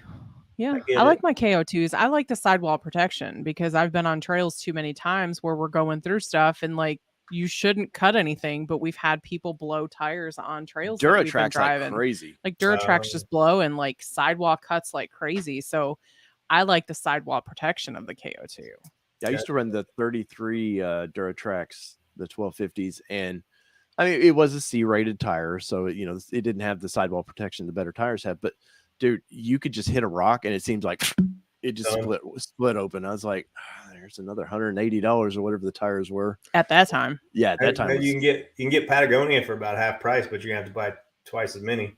That's something that I think people don't get. They always go, oh, cheap tires. We had people running retreads. At no point am I ever want my family in a vehicle with retreads, unless it's a semi. I don't mind them there. They're made to do that. Yeah. Yeah, but a lot of these retreads, Nissan people are some of the cheapest people. I love them to death, but they're some of the cheapest people I've ever met. And these guys, I want to run 35s on mine. I'm going to, I can't remember the retread company, Tread Right. And I'm like, and then you're not supposed to air them down, and they would still air them down and those would be the same ones that would bring like 3 extra alternators because they would go in the water and they knew the location of their alternator was on the bottom, and they would continue to go through the water, and we'd be like, don't do that. It's okay. I got a spare. Mud, definitely mud. With the mud. Have you noticed, Tony? Where the alternator is on your 2.7? No, that's the 4-cylinder. It's at the bottom. His is at the bottom. They have a shield around it, but this past week I've seen a couple people bitching that my alternator quit. Ford, what are you doing? And you're like, ours is on the top. They show them going through all this deep mud, and I'm like, I don't do mud. I don't either. I'm betting you right now that the Everglades is on the top. Well, it is because it's a 4-cylinder. It's the 4-cylinder. There you go. What's your opinion of that, Tony? I think it was pretty smart on Ford's part because they took all the commodities they had, threw some bold new graphics on it, and put a paint color that everybody's gonna want on it. And said, this is what you get. No, I was on a different show the other night, and they were a journalist friend of mine was talking about that. She goes, so why is that the exclusive color for this swamp monster? She called it. I was like, it's an overland thing, man. But it was funny. The exclusive color is tan, but the Everglades specifically went after Toyota. That model is specifically against the 4Runner. Nice. I didn't know that for sure. No, but it's just that's my opinion. But you think about it, snorkel. It's definitely an overland style build. Yep. The only thing I don't really like about it is the billboard they put on the side of the thing. Like that doesn't make any sense to me at all. It's a little much. I can see people peeling that off right away.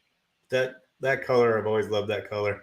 The Gladiator had it for a little bit, and I wish I almost bought one. I was sitting in it. I was just like, and I backed out, and I was like, shit.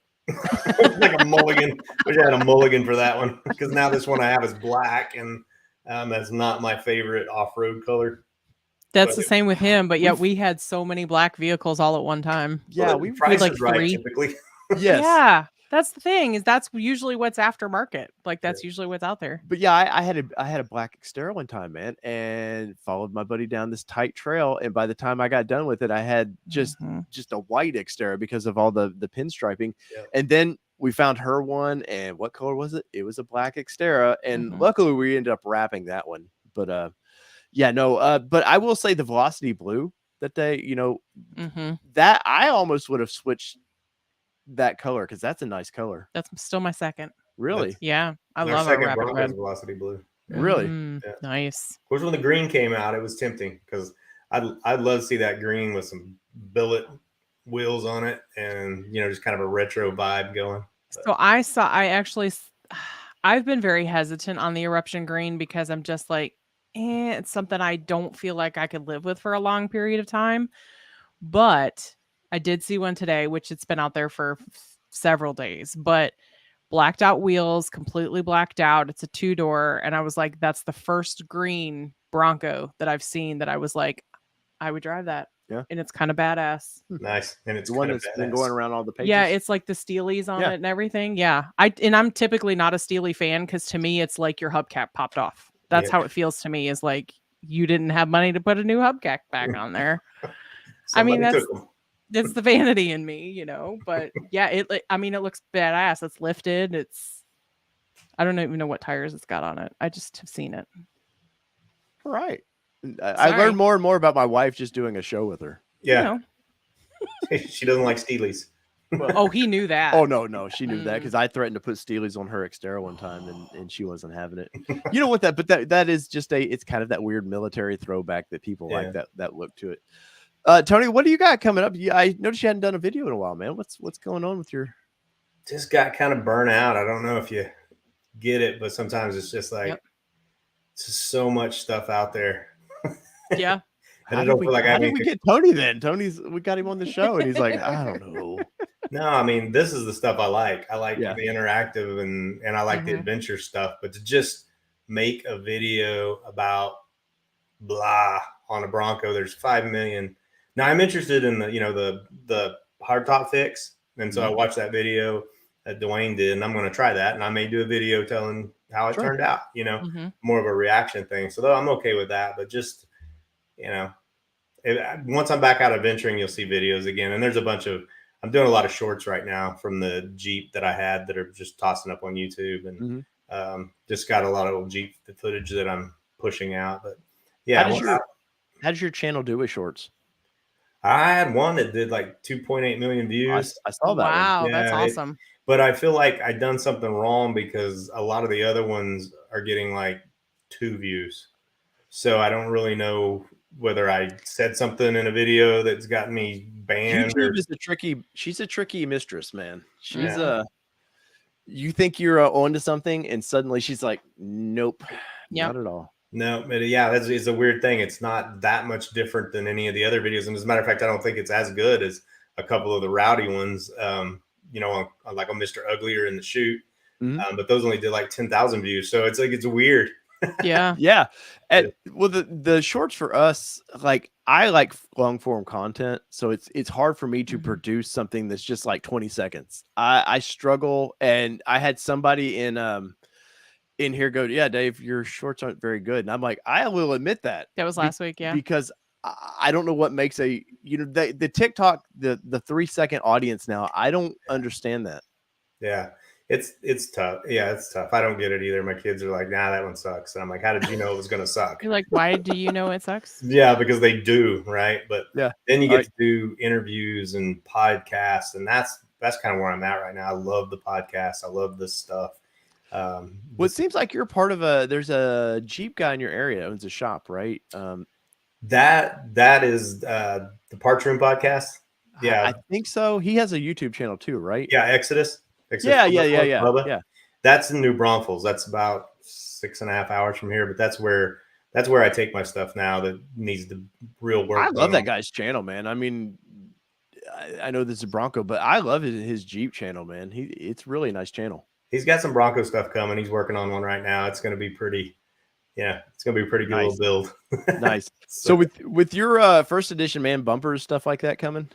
Yeah, I want to. And so I got a good question for you. I see a lot of great bumpers out there. I have all the parking stuff, and I'm hearing a lot of people complaining about moving that parking sensors and stuff over to aftermarket bumpers, like SVC and stuff, getting false alarms. Have you heard anything about that? No, but everybody's acting like, oh, we've cracked that code. And and especially moving the front camera. Oh my God, that's a nightmare of people talking about that. I haven't heard too much about the sensors throwing out anything. I know some of it. I know Toyota had an issue early on with when you lifted them. It really freaked them out. So I don't know if Ford has, maybe it's a combination of that, or I just thought maybe they the real interesting looking bumpers. Obviously, I wouldn't care about them. They look really cool, and I'm thinking maybe the sensor's here and it's got something overlapping and it's giving it a false reading. I know our buddy with Lifestyle Off-Road, they seem to have cracked that code. So they're good. And not had any issues that I know of with theirs. And they have a dealership that's been testing that Bronco out for quite a while. All the cruise control stuff is still working great. And, I think with the winch, you do see just a tick of the winch, but not enough that would to get in the way. Yeah, that gets in your way. Because what Ford was thinking when they put that there, and then this weird extension of a winch bumper they have. Weird. It makes no sense. And that bumper is just so sucked up underneath the grill. There's not a lot of room. Like, I got 2 LP6s and 2 LP4s to mount on the front of mine, and I'm like, well, all right, how in the hell am I going to do this? So I'm looking at SVC site going, I like this bumper, but they don't use the parking sensors. So right. What are you going to do? Right. Any questions for us, Tony? Anything you want to throw out there? Okay. You guys got the same rigs I do. If you could only have one, which one would it be? For me, it's Bronco.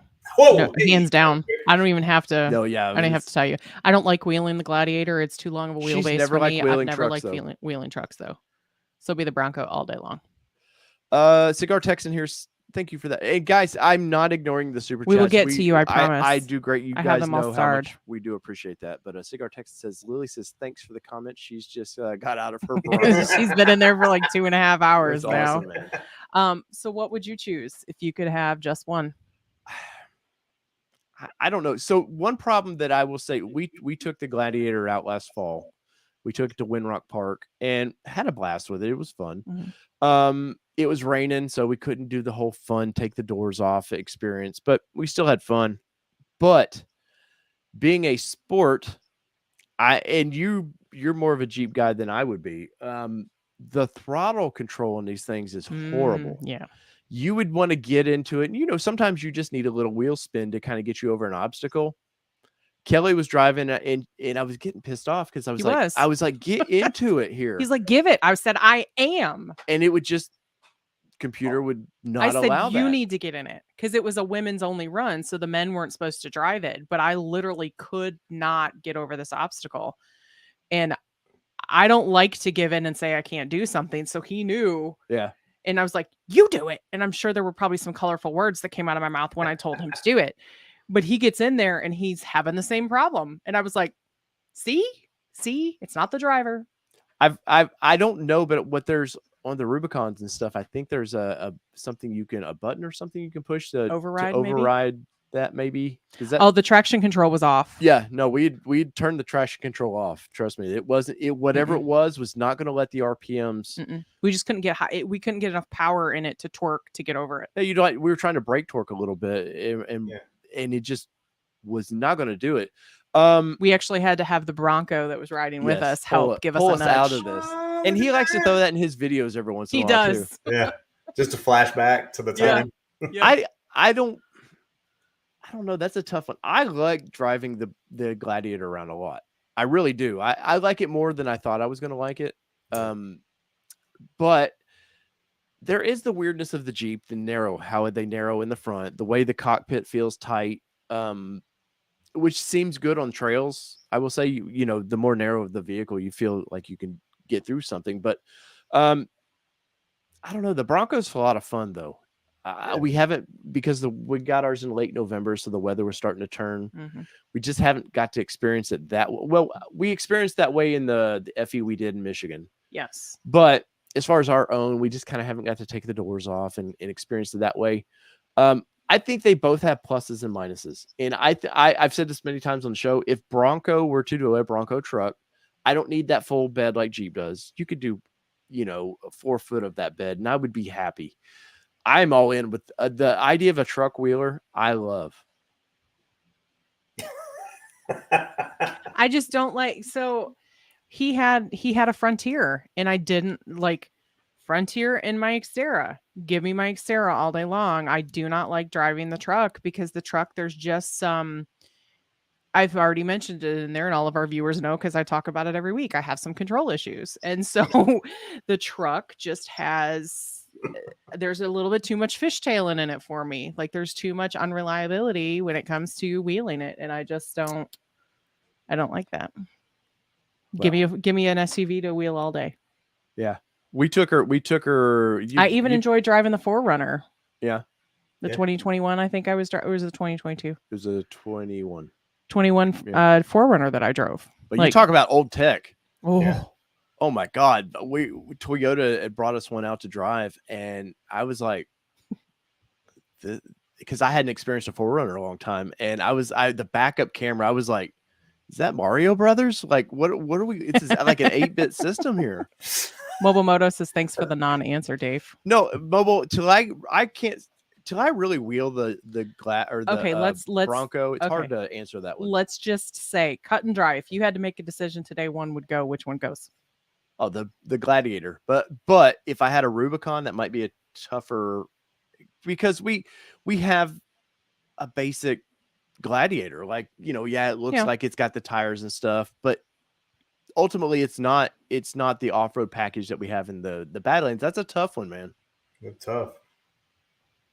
Sorry, Tony. I didn't really answer your question, but no, you did. You're in the same situation as me. I think if I didn't have some trips that I go on that are primarily Jeep trips, not just off-road trips, but they're Jeep trips, then the Bronco would be probably a clear choice. But because of that, because I enjoy wheeling on these Jeep exclusive type trips, and there's a club called Jeep Exclusive, and they're great guys. That's not what I mean when I say that. I mean, I'm just saying these trips that are just for Jeeps, just like there's the 4Runner trips and the Land Cruiser trips and Defender trips. I love those guys, and I love wheeling with them. So that's where the problem comes in. That's where, you know, the Jeep would start to go, maybe I better keep the Jeep so that I can still hang out with my guys. But I do feel like in a lot of areas, it's the lesser of the tools, you know. Compare the JL to the Bronco, the rear storage. The back door on the JL is a lot smaller. And so the back of the Bronco feels huge. It just feels massive. I don't know if it is, but boy, that big old door gives it the illusion that it's the thing I've noticed too with the way Bronco, the rear, the way it pops up in the rear too, it gives you a little extra height. It kind of looks muscular that way. But where are you at with that tailgate? Because we see more people upset about the tailgate. It's such effort to pull this out. And we were at our Kroger's yesterday. Yeah. And we were talking, I was like, if people wanted this thing to flop out, you'd throw it into cars because it goes so much. Because it's so heavy with that 35 on there, it would fly. Yeah, the Jeep ones are a lot looser because they don't have that ram on them, you know. So, but that's what would happen. You parked on a hillside or you're off camber and the thing's swinging back on you constantly. I don't think the Bronco one moves, but sometimes it does. You know, if you got your hands full and you're trying to get the thing open, it does take a lot more effort than you would expect. Yeah, I would say the one additional down thing that I would say about the Bronco versus the Jeep that I haven't mentioned is to your point, the storage under the seats. Like, I think you Yes. kind of talked about that. I kind of get where Ford was going with it because they wanted the seats to go as flat as possible, but the seats are pretty flat when we fold them down. Well, you in have the that Jeep.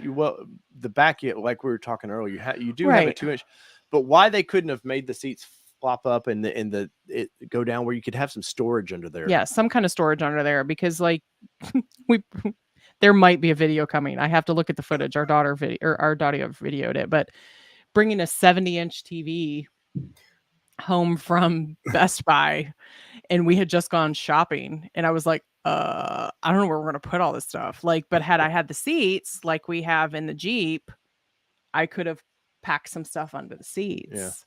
And I was able to get like a coat under there and a blanket under there, but nothing significant. To see a 70-inch box, and I mean, I don't think it would have fit in a Wrangler at all. No. Like this thing was crammed in there. But you got it in the Bronco? Yep. Wow. Yeah, it's big. I sure did. Doesn't work now, but it's in there. Oh no, it's up on the wall and everything. Yep. We Yeah, got that that works 70-inch went up there like as soon as I got home last night. He was like, "Babe, can you help me with this?" Sure. Guess what? Nothing else was done for the rest of the night. If you had to, if Ford said, "Hey, what engine would make you happy in the Bronco? Is it a V8?" Me, Yeah. Yeah. You're a part of that crowd that was like, why didn't we get a V8? Yeah, I'm part of that crowd. I mean, a 5-liter in that thing would have been, I've been I think the perfect rig. And I know there's probably Ford engineers right now watching your channel going, there's that guy again. We don't like him anyway. So now he's talking about the V8. Right. So, we're giving you 330 horsepower already. What more do you want from us? Well, I came from 505, so we're still short. So how's been fuel economy for you? You know, that's the weird thing. When I brought it home, I was getting like between 17, 18, and 20.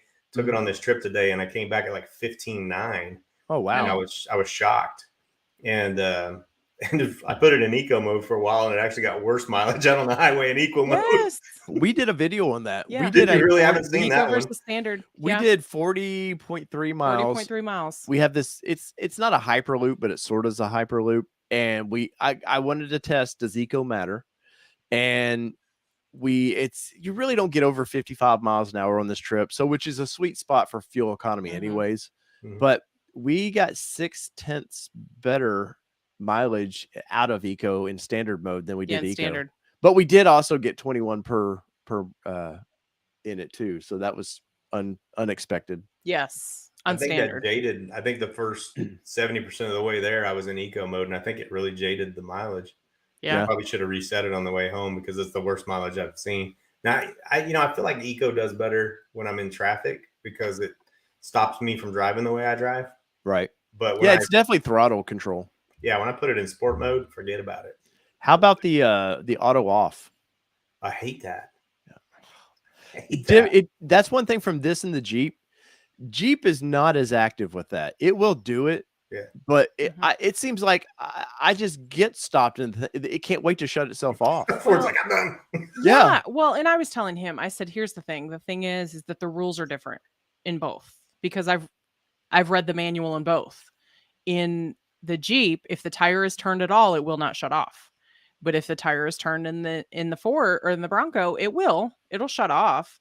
But as soon as you take that foot off that gas, or it thinks like it needs to turn back on, it's going to turn back on. So the rules are different between the two. So that's a big difference as well. Well, Tim with Overlanding for Fun has talked about there's kind of a safety hazard about this because you could be rolling up to and just stop getting ready to make a turn in a lane in traffic, and it's wanting to shut off. And it is quick to cut back on, it's a quick but response. There is a safety kind of concern with that a little bit.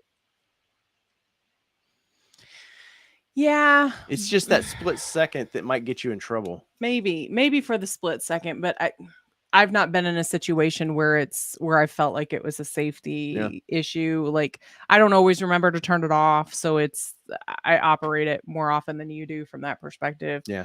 So I don't think I haven't been in a situation where I feel like, man, now I can't go because the auto stop. So your Starbucks runs, it's never a concern. Nope.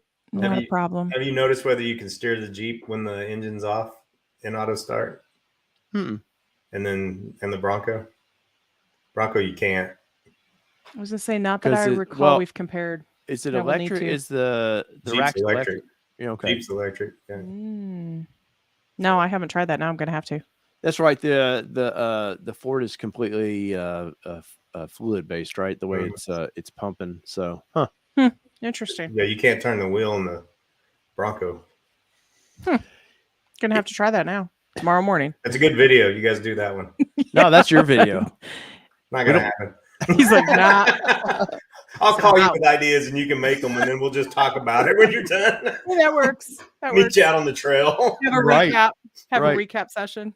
So ideally, where is, if you had to take the Bronco, say you want to go to Moab, the Rubicon, just tell you ride, where do you think it's ideally built for? I wouldn't take it on the Rubicon. Ford did. They seemed awful happy when they launched it. I bet they did. Wouldn't take it on the Rubicon. I'll tell you, out of those, Moab is one of my favorite places to wheel. I just love wheeling out there. So that I would like to take the thing though to Death Valley, or take it to someplace Baja-esque, but stay where you can just crank it and just see what that thing can do. Yeah. Ideally, get out there with like Brad and Shelby and Kurt and try to learn something about driving one of those fast. Right. What are some of the helpful things you've seen on these forums though, or that made you go, oh damn, I haven't paid attention to that? Or is there? Clearly Tony's not a forum guy. Yeah, I'm just not a forum guy. I just can't do it. I mean, just can't. Yeah, I tried. I really did. Because I come from Jeep forums, and those can be very dangerous. I've always said Jeep forum, that guy would kill his own kid to be right. Yes, yes. And I was hoping, and initially the Bronco forums were pretty well policed. Mm-hmm. Yeah. There was, the moderators were pretty hard on them, but I think at this point there's so many people on there, it's impossible to moderate it effectively. So the only thing I've noticed is they moderate if you're not a paying sponsor and you have a business name like me. They moderate me quite a bit for no reason. So yeah, your video gets stuck over into shadow ban land. Yes. Yeah. I for a while, like Bronco 6G, I would throw something on there and I'd be like 5 minutes later, I'd be like, oh, I want to see if somebody commented. Gone, can't find it. I'm like, what the hell, man? I'm like, not. But yet there's other businesses that are doing it and not paying for it. It's a buddy situation. But I will say Bronco Nation have been super nice to me. Whether it's affiliated with Ford or whatever their deal is, they've been really nice to me, and they don't really stop. They don't mess with me too much, so I tend to hang over there a little bit. Whether it's affiliated with Ford or not, right? Like, dude, you gotta stop. You got LinkedIn? Oh no, I know Dave and all those guys. I was at this is an off recording conversation. Yeah, I was having one with our daughter tonight about it actually, and she was like, "Oh, well, that's a no-brainer." And she's 11. But David, we met David for the first time at Supercell. He was super nice to us there. I got to hang out with them at SEMA a little bit. They were very nice. So and they have. They're I awesome. Do poke fun at those guys a little bit, but they've been nothing but really, really nice to us. So Tony, I know you've had a tough day, dude, so I don't want to keep you much longer. Long day. We do appreciate you being on here. And we're in Dallas. Where are you at exactly? I'm in Tulsa, Oklahoma. Oh, okay. So I know we're in Dallas coming up pretty soon. Yeah, I was looking at flights today. Yeah, we've got some press stuff we got to do there. I want to off-road in right Texas. After Supercell, actually. Oh yeah, we literally unpack, repack, and out for another couple of days. Yeah. Nice. I want to do some wheeling in your area though, man. I do like that area a lot. Clearly, you don't have the hills completely that everybody has, but no, you would have more fun in Colorado than you would right around here. These are mostly parks. To be honest, but I have to drive through your area to get to Colorado. That's right. Yeah. There you go. We can go down to Disney and goof around. I've heard good things about Disney though. Yeah, you can get jacked up. Oh wait, yeah. It isn't the one with Mickey Mouse. I know. I was like, where are we going with this conversation? But then I realized I've heard of Disney from an off-road perspective. But if you're down in Texas, the Katimsi is it's rowdy. There's Hidden Falls and a couple places like that that we could meet up at, or are you going to go to Supercell West? Probably not this year. I'm pointing west. That's west, actually. Is that west? I've heard bad things about that one. I haven't been there. I was just thinking about it. I don't know. And I know bad things. I was fixing that. I hear that's more of a let's go off road and do that than it is like the East Coast one. Here on the East Coast we have so many people. It's easy to get a big crowd and just hang out. The Colorado crowd actually want to go wheel, which it sounds fun, but for us to drive that far, it's like we're going to Moab in June. And that'll be a one time. Yeah, I'm like, I'll fly to Moab and meet my buddies out there. We might all day splurge long. on shipping our truck somewhere in the future, but we're not going to drive it again because I'm already like stressing and like preparing our daughter for the trip. It'd be like, so 8 hours from Florida. Think about that times 3 each way. She's like, what? Yeah. Well, we're going to do Kansas, and then we're going to come back through 40. Down New Mexico, Texas. I drove from Nashville to Phoenix, Arizona in 23 hours, I think it was. It was like nonstop. We just never stopped. And 40 was very nice. I did Colorado going through Kansas and want to commit suicide. It was horrible. 70. Yes, it's just there's nothing to see. Nope. And it's just boring. Windy. Yes, very, very windy. Yeah, I usually take 40 if I go to Moab instead of going up. So that's better road for me. Yeah. Well, we're going to the kid will be asleep going through Kansas. So but she'll probably sleep most of the trip, and then we'll get to Moab and she'll be like, let's go. Oh no, or do like our son. We flew our son out to an event in Moab we covered, and all he wanted to do was play video games in the at the rental. I was like, I brought you to the coolest place ever, and you have zero interest in the biggest playground on earth. That's funny. Yeah, but it's normal. yes. And our son didn't want to drive. He was 18 when he got his license because he kind of knew he had to. Had a car sitting there waiting for him. Yeah, he literally like 2 weeks before he graduated high school, his aunt took him to the DMV because he didn't even want to go, and he's like, she's like, you were going to get your driver's license before you graduate high school. It's like, okay, different generation. But Tony, so I want to say thank you for being on tonight, man. I definitely want to have you back on after you've put a few more miles on this thing, and let's do it and see which one you like better after a long distance trip. Yeah, let's talk after EJS. See. Oh, definitely for sure. So guys, go over to Tony's channel. I think Overlanding for Fun put it in there a long time ago. The link was up there, but go over to Trail Cartel and show a little bit of love over there. Watch his Bronco videos and say hi. And he's got some adventures coming, so be on the lookout. And clearly, it sounds like he'll record his adventures. Just he's not walking around this Bronco again. Yes. So I'm gonna do one just for you.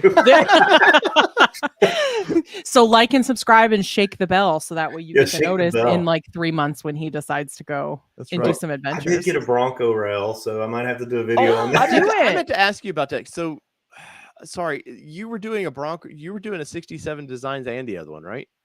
Yeah. Ryan hit me up and said he was going to send me a whatever their BYOD bar is, the 4-wheel parts one, but I haven't seen it yet, and I know he got sidetracked when his truck got stolen. So yeah. But do you have the 67 Designs one then? I do. Yep. What's your impressions of it? And guys, once again, our crowd, they think we're sponsored by it because we tell them every time that we are not sponsored. It's the best stuff out there. I'm not sponsored by them. Matter of fact, I think I get stuff last, but I've got more 67 Design crap than you can imagine. I've just got tubs of it because I get some for the Garmins, some for the phones, some for the GoPros. It's everywhere, and just keep it with me so you can just improvise when you're out there. Well, the 69 Design's a whole nother company. We don't want to different deal. We don't want to go into that. I knew you couldn't let that one slide. I knew that wasn't going to get past you.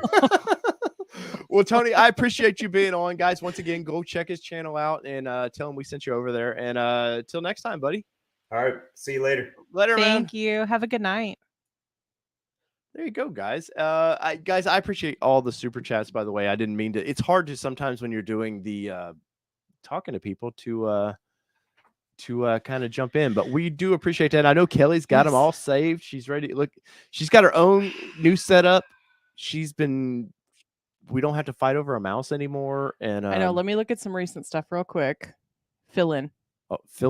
Oh, it's like talk amongst yourselves kind of thing there. But hopefully you guys enjoyed that. I'm trying to find. I thought that was a good conversation.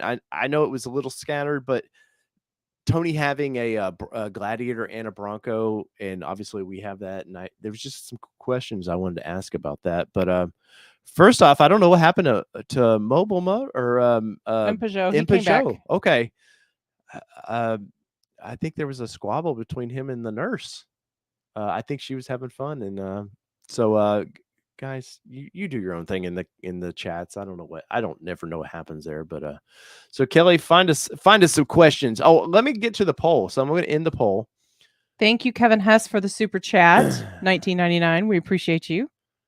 All right, so let's see what this old poll comes up with, because I was asking people's questions. So the question of the night was basically, which are you going to choose, Ranger Raptor, Bronco Raptor, or the Wrangler 392? And wow, look at the poll number here, Kelly. Wow. 40% Ranger 40, Raptor, 40, 18. 40% Bronco Raptor, and that's out of 81 votes, and 18% for the 392, which it was a Jeep question and a Bronco night, so I didn't expect that one. No, but I'm surprised that the Wrangler is as high as it is. I'll be honest. Well, 392. That's I know, but I'm still surprised it's as high as it is. Yeah, and guys, tonight I want to say it's a Buffalo Trace night, and Kelly's got her mini Tito's. You know the drill. But I don't adventure out that much. That's right, man. She's a classy lady and needs a classy drink. Let's see. I need a little ice. Angel Velez Cruz says, Dave, any damage to the Bronco yet? Yes, actually. There's rock chips all down the side of it. We haven't even wheeled it yet. Yeah. And we have a crack in our windshield. Yep. There is that. And if you watch the video today, you can see the little bit of a crack. We didn't talk about, I know after the fact we recorded that, we were talking about, we should have talked about the trail rash on the side of it. Yes, we should have. Versus, I will say, the Jeep, that doesn't seem to be a problem. It's kind of strange. And the Jeep has cup holders, Kelly. My paint's newer. Yeah, but the Jeep has cup holders. Yeah, well, I can make cup holders. Wow, how are you gonna make? I'm gonna make it happen. I'm gonna make it happen. You gonna knit some cup holders? Maybe. That would learn be to knit. I have to learn to knit first. How did you learn to knit cup holders? That's what made me do it. Yeah, they'll be like, cup holders, what? But hopefully you guys enjoyed Tony being on the show. I do want different perspectives. I know this night's particular is a kind of a pro Bronco night, but I think if we're honest Bronco owners, and there are some flaws to this, and sometimes the other brands might point those flaws out and help us learn from that. And guys, please know that I know everybody's in here, and I can't name all the names off tonight. So we appreciate all of you getting in here, because I will miss somebody. Just know that we appreciate you being here tonight. We do appreciate that. Where we at? Jeffrey Bob says, Bab, another disappointing Friday. Instead of receiving a build date, I received my 5th scheduled production week. Jeff needs to meet Tim with Overlanding for Fun, because Tim, how many did you get knocked around there? Because it was, I think it was quite a few that he got knocked around. What else you got there, Kelly? Oh, Angel says cup holders is an issue with my Bronco. Daughter spilled hot chocolate in the back. I hope you have. You want ants, Kelly? Grade vinyl.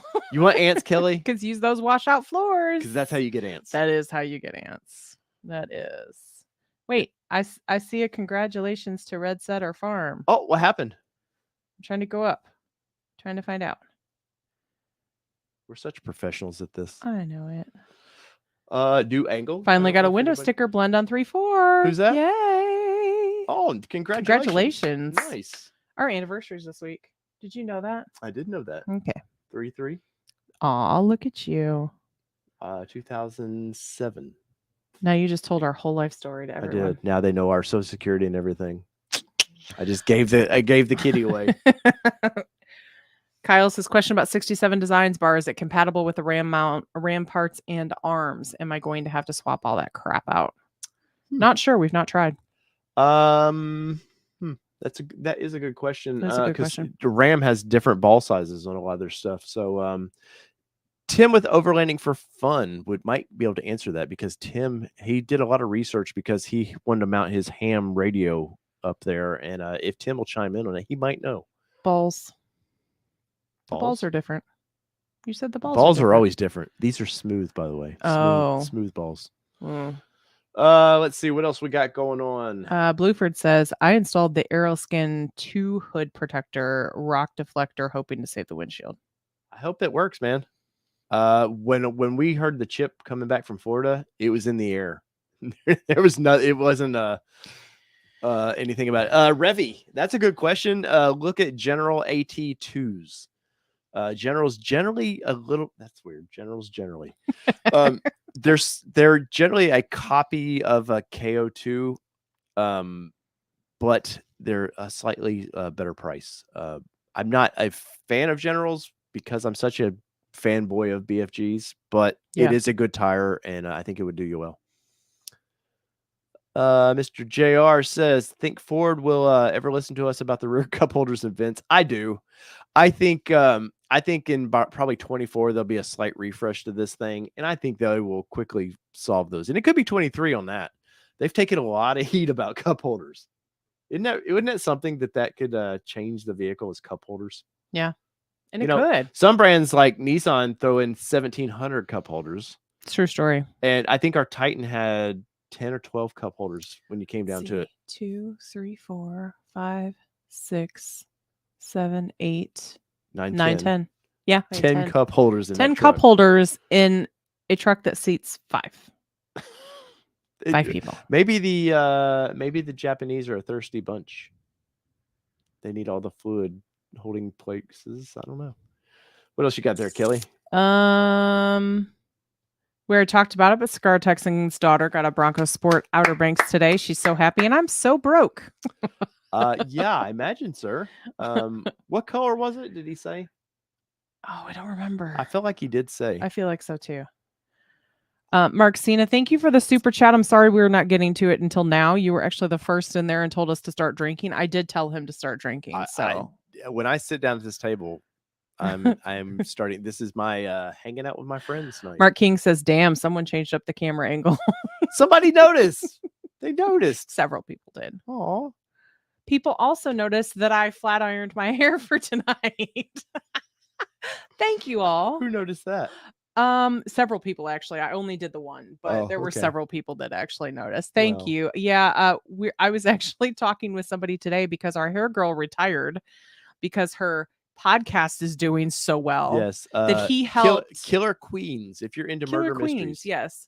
He actually helped her make sure she got the right gear to make her sound good. And now it wasn't that they bought the gear I suggested, but then they were still having some sound issues. But now these two sisters, amazing. Yes, like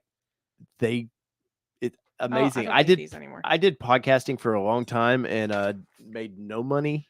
And these girls are killing it. Yeah, they're killing it with Killer Queens. Yeah, but yeah, Killer Queens, check them out. So. Yeah, we're in between hairstylists actually right now. Yeah, so he's getting a little moppy. I'm getting Mine's shaggy, just getting a little long. I may grow it out like I didn't back in the day. Have long hair. Tim says 1 month so far on Ice Mountain. Arg. Tim, if you're in here, hold tight, dude. If you've made it that far, trust me, you're gonna get it within a month or so, and it's gonna be spring. It's going to be warm. And when you get it, you're going to run from that dealership with that top down and you're going to be kind of probably giving Ford the bird. I don't know. So Mobile Moto, I actually am a blonde, but if you see my roots there, it's dirty blonde. She's sandy blonde. I'm more of a sandy blonde. I used to be. Brent Berryman says this is more like a weekly family reunion now. Aww. Thank you for saying that. Cause we actually have some friends that are going to that wanted us to come visit them for dinner. And we were like, Oh, it's a Monday. Oh, it's a Monday. Sorry. We can't. Sorry, good friends. There's like 90 to 100 people waiting on us on Mondays. So we couldn't do it. So we appreciate you guys and we love to be here. I would be missed if I don't say this. I have to say this legally. I think YouTube requires it that we have a membership program. And if you are interested in throwing some support that way, it's $4.95 a month. Yeah. And our members have been getting a little extra, Kelly. Yeah. They're actually going out this week. No, but I've been throwing a little extra content. They're getting teasers of what the next episodes of Bronco, is like, or whatever I'm posting. I'm trying to give a little extra. But just know we appreciate you for just being here and being with us too. So of course. And also we have, the link above there is to the shirts and stuff if you're interested in any of that. I had people wanting us to do these, my jersey, and I don't think we can get somebody to do it. No, they would be like stupid expensive at this point. Yeah, at any point. No, I mean I'm saying especially now. Yeah. Like, because you had looked into them when you had bought that one and it would have been stupid expensive. But that's the last sales pitch for me tonight. And thank you for all the support. Yes. Even a thumbs up. I said this on Dwayne's show last night. Dwayne was supposed to be on. I don't know if he's still in here or not. I hopped in Dwayne Bronco Wild Outdoors last night. We were talking a little bit about the Raptor, and I said it on his show. I mean it.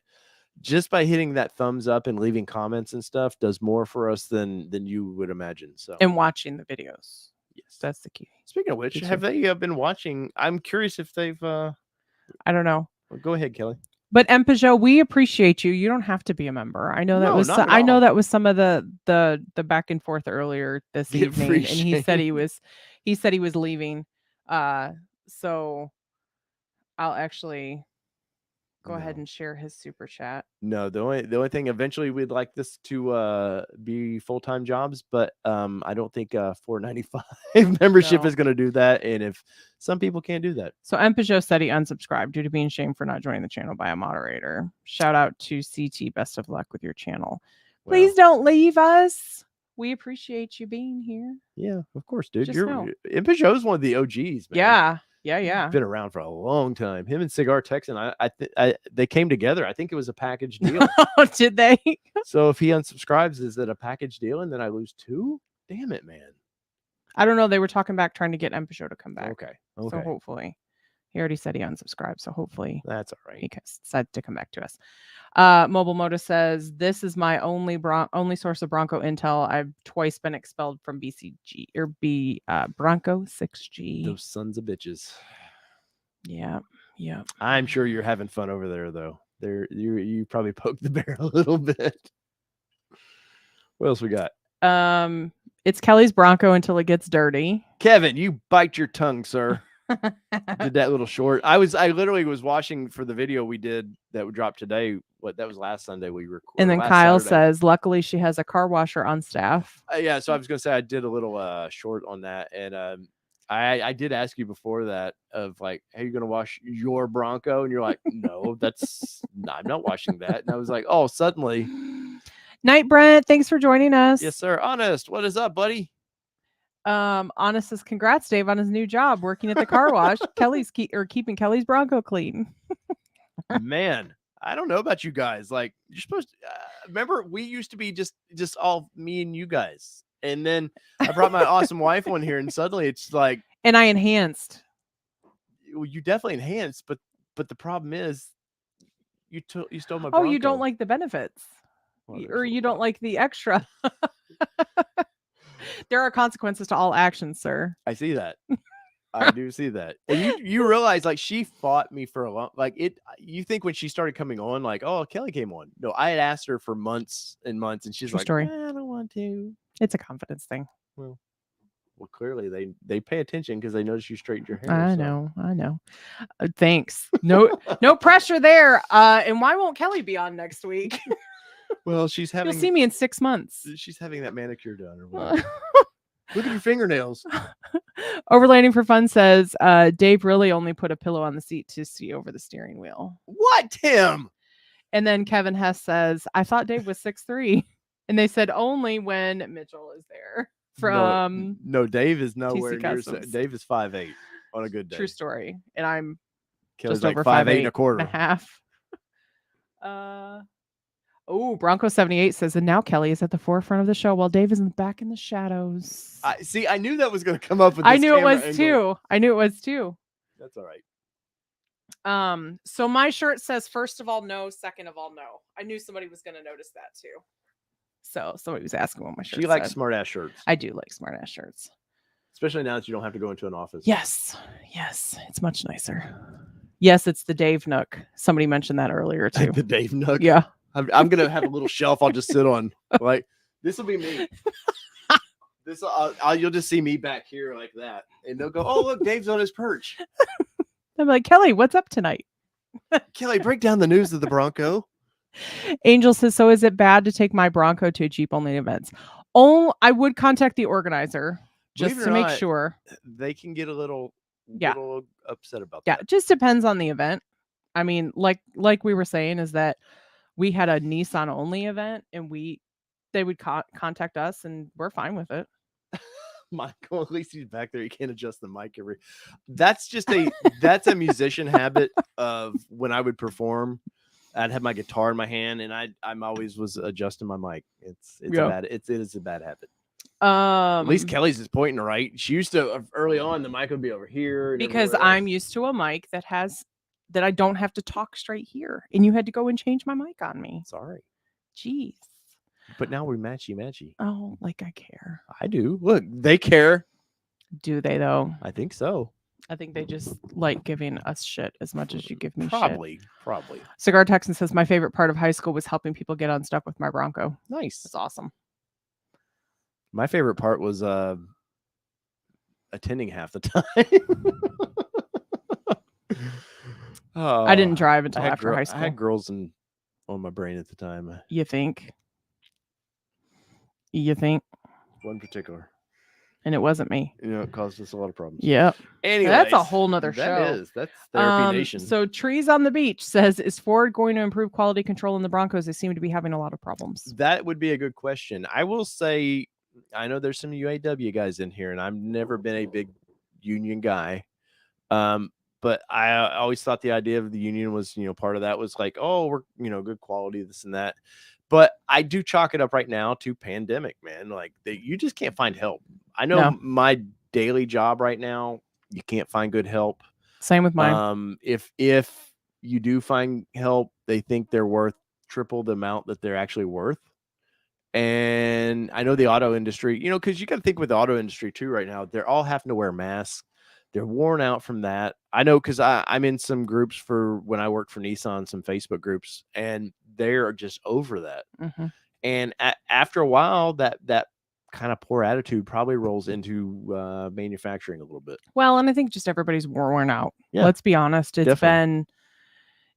it's funny because I was actually talking to my boss, and I told her, I said, the problem is that a lot of people are just tired. Like 2020, we thought 2020 was going to be done and over with, and then 2021 was going to be great. And then 21 was just a repeat of 2020, and rolling into 22, we just don't know when it's all going to end. So there's really no light. Russia was trying to, it was ending, and then Russia didn't get enough attention. So but we don't know when the light at the end of the tunnel is going to be. So there's a great meme. There's a great meme out of like something about people. I forget what it is. Something about Putin ruined my 22. We thought we were going to have a great 22, and they effed that up. Yeah. So it's like, everybody gets emotionally exhausted. And I think that that's what you're seeing in some of the issues is that people are going through the motions. They're doing what they can do, and they're doing their best. Mm-hmm. And, their best right now may not be what pre-pandemic was. So not saying that that's the case for everybody, but I think we're starting to see that in some of the quality stuff. And I think once we get to the light at the end of our tunnel, wherever that is, whenever that is, I think that's when you're going to start to see it kind of come up. So right. That's just my... Angel says he works for a company, for a tire company. We cannot find tires. Wow. Okay. That's tough. Kind of the same thing. What's y'all's thoughts on the upcoming months, possibly years, in relations to chip shortage and car prices? I did a video, what was it, summer of 20, where we went around the car lots, I think, where they were starting to go bare. And if you'd asked me that then, I thought, well, okay, by summer of 22, it's probably winding down.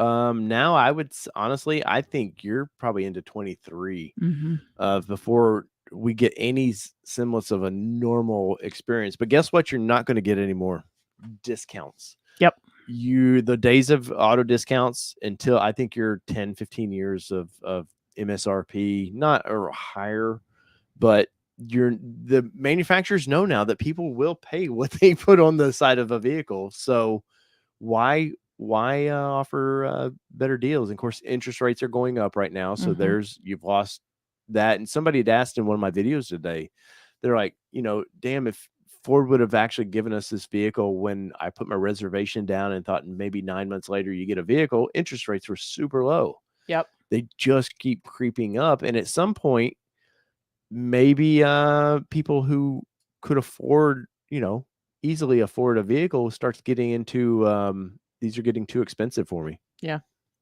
I would agree. And that's not a Ford exclusive. That's a auto industry. That's an industry exclusive. And Andrea, thank you so much for that super chat. We appreciate it. Sorry we didn't get to it until now. And Andrea, you should ask a question every once in a while. It's okay. Like, I'm always curious what I love the blind support like that, but you ask me a question too. Revy says that we're a great team. The hell you say? We We have separate bedrooms, Revy. I'm playing. I was gonna say, what bedroom are you sleeping in? Because it's like my grandparents. Yeah. Did your grandparents have separate bedrooms? No. My grandmother had a separate bedroom than my grandfather. So I don't know how kids were ever made.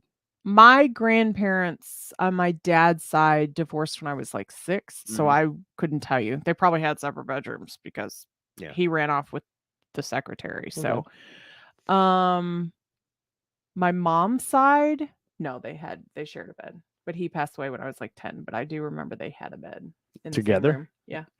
Okay. Yeah, they had their own bed together. Yeah. I always wondered the separate bedroom thing. You remember you'd see the old black and white TV shows and the beds, like the Honeymooners, I think were separate beds. And you're like, what did you did you have a calendar of like? So do you think that it was that way because TV was so much more sensitive back then? Or do you think that they truly had separate beds in that truly era? Had separate beds. Yeah. Yeah. Anybody know? Did your grandparents have? Is there any separate boomers beds? in here? Did your grandparents have separate beds? Yeah. Did they have separate cars? My grandmother had a 1974 or 5 Chevrolet Impala. Wow. The damn thing was a boat. And when I turned 16, when was it? 1989, 90, somewhere in there. I turned 16 and failed my driver's test. Only because I did everything correctly, stopped at a stop sign, started going. Someone down the road was coming, not at me. They weren't close enough to hit us, but they honked their horn. And the lady at the DMV, I pulled in thinking, man, I'm getting my license. And she goes, do you know why you failed the test? And I was heartbroken because I'd been driving illegally since I was 12, all around Middle Tennessee. And nobody cared. Yeah. And so I was like heartbroken. And she goes, well, you pulled out in front of that car. And you can't argue. I mean, what can you argue about? No, I didn't. But so my grandmother told me, hey, we were going up to Ohio to visit my grandmother that weekend. And my parents said, do not tell your grandmother that you failed the driver's test. And my grandmother told me, hey, you can have my car for the weekend. My little high school girlfriend was going up with us. At 16, I was going to show her the town of Greenville, Ohio, which was like damn near a one light town. But so my grandmother's like, hey, can I see your license? And I was like, no, I hate the picture. I can't show you that. I just hate the picture. And lied to my grandmother with my mom and dad there. Wow. They allowed me, nowadays this would never happen. Allowed me to take the keys to the big boat. We drove around town that night. And I mean, obviously nothing happened. There was no police involved or anything. But what's the statute of limitations? Yeah. The next week I had to wait 7 days before I could do my test again. And of course I passed it, but like my grandmother never knew that. So she passed away not knowing that too. Never known that. Oh, you put your clock up. Yeah, you hadn't noticed that? What, did somebody comment about that too? They did. Well, who commented about my clock? I just saw it. Honest, I've had that clock for well over 2 years. I didn't know it was up there though. Put it up. I don't think it's been up there. Yeah. No, I just put it up there this weekend. Oh, so they were talking in the chat, and we've talked about this too, is that Bronco of a brand versus just the two Broncos that you have. So they had a whole discussion about like a Bronco excursion, a Bronco this, a Bronco that. Well, I'm waiting for the Raptor Pinto is what I'm waiting for, because I think did y'all watch the I don't think Kelly had a chance to, but did you guys get to watch the Bronco Nation video? I feel like, once again, I like those guys. I feel like they were sort of scraping the bottom of the barrel to have some sort of video on their channel tonight, because it was showing going through a rock garden. They were testing. Oh, I did see it. I watched it. Did watch it? Yeah. So that, like, nobody was talking. It was just raw. Yeah, I was honestly like, I have fun wheeling. Yeah, but I want to be there in person to enjoy it. And I just felt person in the military hat. Did you see the one that was in a helmet? Yes, that's what I'm talking about. Is that what you're talking about? Yeah, it looked like a soldier's. Yeah, I was like, why do you have a helmet on? It's dangerous times, man. And then, I was thinking maybe it's a Ford thing because they want. Maybe. No. But I was, safety. And then I saw all these other people that had no helmets on. Maybe they like that hairdo that it gives you. Maybe. But I did find it funny though that these Bronco Raptors didn't have their metal step rails. Oh, when that diff scratched the top. Did you? I didn't catch that. Oh, I was just like nails on chalkboard when I heard the diff go right across. The bummer about this video was, so when they launched Bronco, they went literally, I think it was the next week, they started driving them out to the Rubicon, and we were getting all this cool video of them testing them and doing stuff. It was fun. That video was just like it was B-roll they just had, and just was like, well, we're not going to use this for anything. Give it to Bronco Nation. Yeah, that's what it felt like to me too. Cool to see him doing Bronco things, but I didn't get the purpose of the video. And then the counter before the video about drove me nuts, man. Somebody made a funny comment about it. Was what's the math? The way they do math now? Common Core. Common Core. It was like some weird Common Core math of a countdown thing. It was I don't know. And so those that responded, several of them said that their grandparents had separate beds. Well, and some even had separate rooms. It's Graham's Nation over here. So that's just interesting. No, it is interesting. We should do just a normal show. Just a normal show? Yeah, just me and you, Therapy Nation or something. Well, might not have to go to my therapy if we did therapy here. Work out over problems in front of our friends. Yeah. What else we got going on? This one says our local Ford dealership has switched their business model almost entirely to taking and processing orders. Well, Ford wants that. So Ford has put a thing out to their dealerships saying we would prefer, because they think it makes the customer happier when you order exactly what you wanted. And if they can deliver, there's a window there's a window they want to hit, you order it and a couple months later, by then it's in. But they feel like that makes a better overall buying experience than you going into a dealership. You feel like you're getting beat up by a salesperson. You end up buying something that you just sort of settled for. Yeah. So that's a big thing with Ford right now. They're pushing hard to do that. I'm going to go ahead and do the last few starred ones that I have. And if we didn't answer your question after this, please add it back in. Right. At this point, you could have ordered all the parts and built one from scratch, Robbie said. Yeah, but it would have been about 4 times the price. Yeah. But some of those parts, if you're going to go off-roading, you definitely want to have some backups. Kevin says, is it hard to get your Bronco windshield replaced when damaged? I know our buddy with Luke with Lifestyle Off-Road, he was, when he did his, he said they thought it was going to be a couple months before they could get him one. But I think he decided not to get one. Yeah, he hadn't even fixed his yet. I've heard people say 6 months. But I've read people on forums that are getting them pretty quick. Yeah, I've read that too. Get ready for that though. That's Bronco life. Yeah, it is. I really wish, like, I know you can. Well, talk about the dealer. Talk about the lady. So there's Gorilla Glass. So we've talked about how I'm in a lot of Facebook groups, and I stay in the ladies groups because, of course, I'm a lady and I have some knowledge about it. So I feel like, aw, thanks. You're so sweet. I know. But so I try to stay in there to spread correct information, which this week has been very difficult to stay patient. This is Monday. I know, to stay patient, because there's just a lot of noobs in some of these groups, and they just don't know anything, and they come out with these, like, if I hear one more time of like, I can't believe my dealer tried to mark me up $10,000. This has got to be illegal. And then you have 20 people that respond and say, that's wrong. Contact Ford. They're not going to deal. Yes, contact Ford. Tell them about it. Ford doesn't, but they're not going to do anything about it.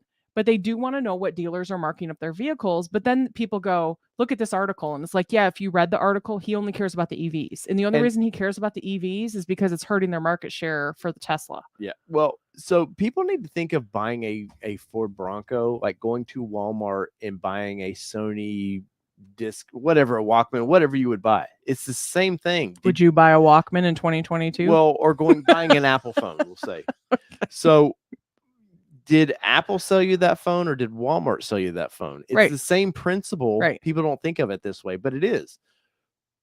Apple sold the phone to Walmart and you're buying it from Walmart. And the only difference is Walmart would be a Ford showroom, but it's not Ford.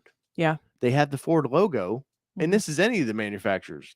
You're not buying the vehicle from the manufacturer, which the manufacturer wants this. Trust me, there's a lot of stupid laws in place that the dealers have. They've sent a lot of money to Washington to keep the manufacturers from being able to directly sell you vehicles, which is part of the why they write a bunch of shit about Tesla. Yeah. Because Tesla in some states isn't allowed to have dealerships because stupid laws. I think Rhode Island's a big one for some weird reason. But when you're buying the vehicle, you know, you ordered I ordered a Bronco from Ford or did my reservations. The dealership converts it. You're now dealing with the dealership, financing and everything, and Ford's done with you. That's why they have invoices. You know, there's the whole, I got it for invoice pricing. Invoice pricing is supposedly what the dealership paid for it. So I don't know. It boggles me. So in Mobile Moto has a point, and this is what we talked about. Like, I ordered through Ford. Ford made me go through the dealership. I couldn't buy directly from Ford. So they did nothing to gain the sale or close the sale at the dealership, because at the end of the day, I bought the Bronco, or we bought the Bronco, or Mobile Moto bought the Bronco because they wanted the vehicle. The dealership had nothing to do with it. They're purely just in between. But I know we've talked about too that, like you said, there's laws that require it to be in place. But so until those laws change, they've got the ability to do what they want as long as they want, unless Ford really does mess with their allocations like they say they're going to, if they hear about too many people doing all these extraneous markups. Well, Jalopnik had a real good article. I sent it to you, or you sent it to me. I can't remember. That it breaks it down. And normally I would never recommend anybody reading anything from Jalopnik, but it was a good article talking about, you know, some of the problems and how Ford had changed the reservation, not the reservation process, but the allocation process. Oh, is that the one I told you about, the Granger allocations and stuff? I said this was a good one. Yeah. I think 1,100 orders Granger had. Yeah. So yes, go ahead. No, go ahead. I was just gonna say this article that we were talking, or that he's talking about, it talked about so Granger is a small family-owned dealership, and they saw the Bronco, and they, from a marketing perspective, decided, you know what? We're going to take a chance here. We're going to put all of our cards out, and we're going to go ahead and try to get all these allocations by getting all these deals. And it ended up backfiring on them because they're the small mom and pop historically, and they don't have the sales volume. Ford didn't care. Ford didn't take care of those that had the Bronco orders. All they cared about was the big dealers, and that are historically big. So here you have the mom and pop that's coming out and wanting to do more, and has the chance to do more, and is investing, and they're investing in the Bronco to sell the vehicle and all this other stuff that you've ultimately screwed in the end. And then you've screwed your customers that have gone to the loyalty of Granger. And it's a very sad situation for Granger, because here they are, they're trying to go out there and be the newest crypto coin, for lack of a better comparison. And they would be successful because they followed the rules of how the rules should work. But the rules changed. They found a loophole in that. It wasn't completely. But they didn't. Yeah, they did. They wanted allocations for them to sell. So part of it was Ford was like, if you get we're going to prioritize people that get a lot of reservations. We're going to give dealerships more allocations in for the dealership. And that doesn't mean, that's not like reservation allocations. That means retail sales for the dealership. I know, which in turn would do what for their dealership? It would make them a bigger dealership. But these small dealerships found that this is our chance to kind of like break some ground there against the big guys. And because honestly, the big guys with Bronco didn't give a damn about the drop of this thing. They were we heard from dealers that said that some dealers weren't even dealing with the Bronco because there was too much involved in the Bronco process, that they just were like, forget it, we're not even going to sell Broncos. Yeah. But so to me, I'm always up for supporting the little guy, because I'm all about the little guy making it in the American dream, or whatever you want to talk about. And for me, I feel like that was a total slap in the face for a little dealership that tried to. And it's not just Granger that this happened to. This happened to a lot. Cigar Texan right here says, and this is definitely what they did. Some of it was based on F-150 volume sales, and these little dealerships aren't moving, especially in where Granger's at. They're not moving high volumes of F-150s. Like Tim with Pickup Truck Plus SUV Talk. He was talking the other day, his dealership doesn't see platinums and stuff like that because they're a mom and pop store that's going to sell a basic XLT, and that's all they're going to sell. And so Tim had brought one from a press truck. Yeah, I did hear about that. And he was showing them around. They were kind of excited to see it because they'd never seen one before. And some of this is the same way. Some of these little dealerships, unfortunately, obviously their area defines the dealership, and their area is not buying the high volume. So they thought we could make up a difference. And, they were offering, how does that $1,000 now look that they were offering off of MSRP? How does that look now? Because I know a lot of this is a tricky one, because the car buying experience changed in 2020 because of the pandemic. People rushed out. 2020, I won't say changed it. 21 changed it. Everybody rushed out and wiped the inventory out. Yeah. None of these manufacturers. It was like toilet paper on a shelf. They wiped everything out. Yeah, they're wiping their ass with any car they can get. Shut up. But they 21, you got no inventory. Yeah. The chip stuff really kicks in. And now you add on that Granger was like, oh, that $1,000, they took in over 1,100 orders, maybe more than that. And now I recommend, and I like the mom and pop shop, but if you have an order from Granger, I would go put my order in at a local dealership, because I guarantee you're going to get it way before. Get your purchase order signed that they're not going to do markup. At Granger, they sold, I think, 120 Broncos, or they've been allocated 120 Broncos for maybe last year and this year. Yeah. At that rate, over 1,100, what's the math on that? Well, and there was some in that article, it was talking about how he's got people that if they were to stick with him, it's going to take 7 years to get to some of these people. Yeah. So, and Granger, that's probably where Granger needs to be, unfortunately, be like, hey guys, I can't fulfill this.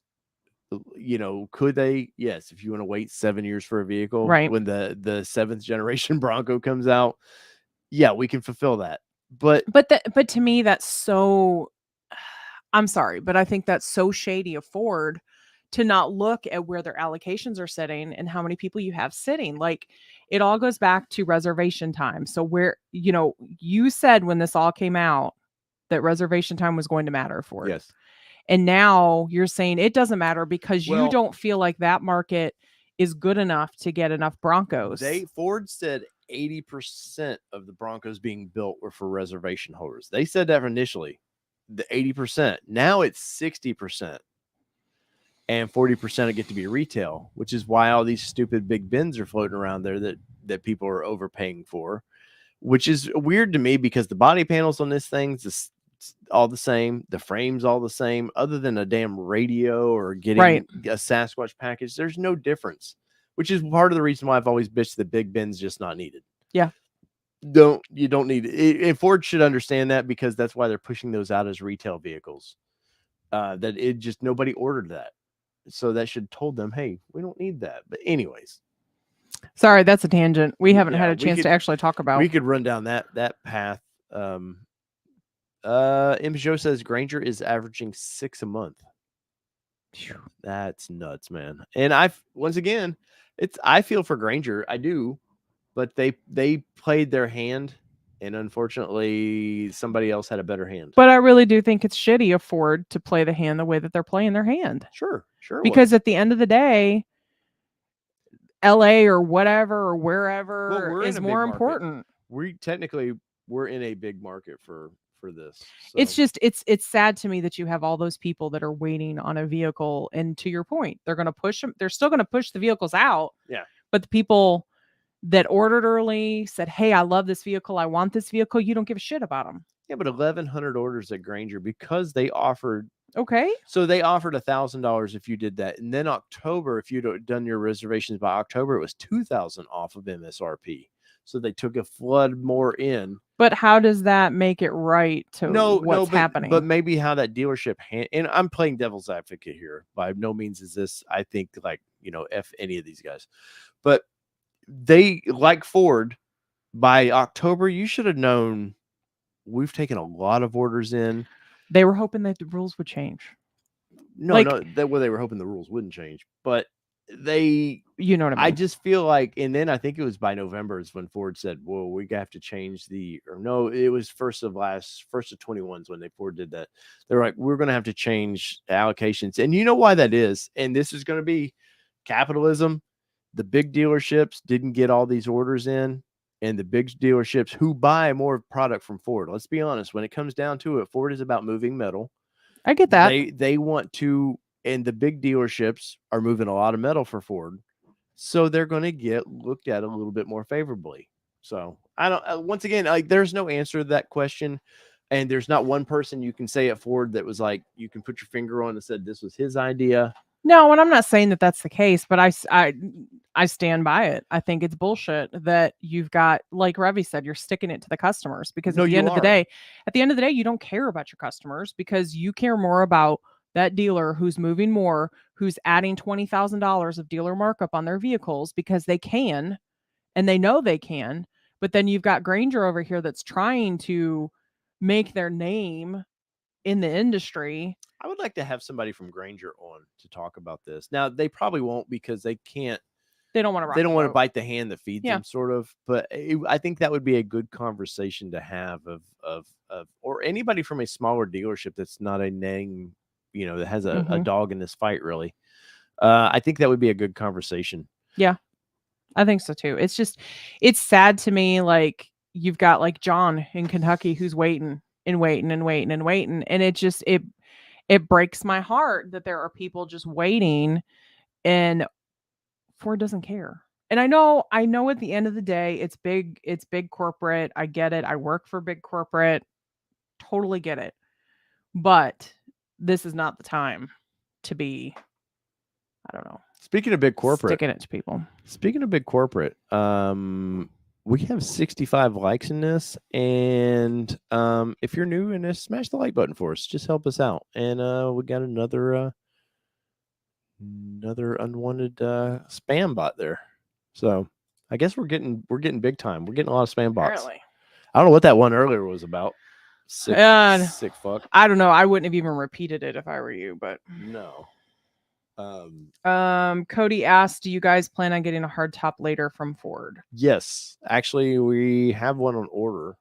I haven't heard anything about that. When it's a lot of that stuff won't get till Ford actually releases tops to the dealerships. So, but our dealership is aware, and thank you, Cole. Let's see. Angel says, damn, now I feel bad for having my Bronco. Trust me, I feel bad for us having a Bronco at times, because I do. Yeah. Only because we paused we were day 3. We paused it thinking we'll get the hard top when they fix the problem and all that. You guys have heard the story, and then we jumped back in and so quickly got a buildable order.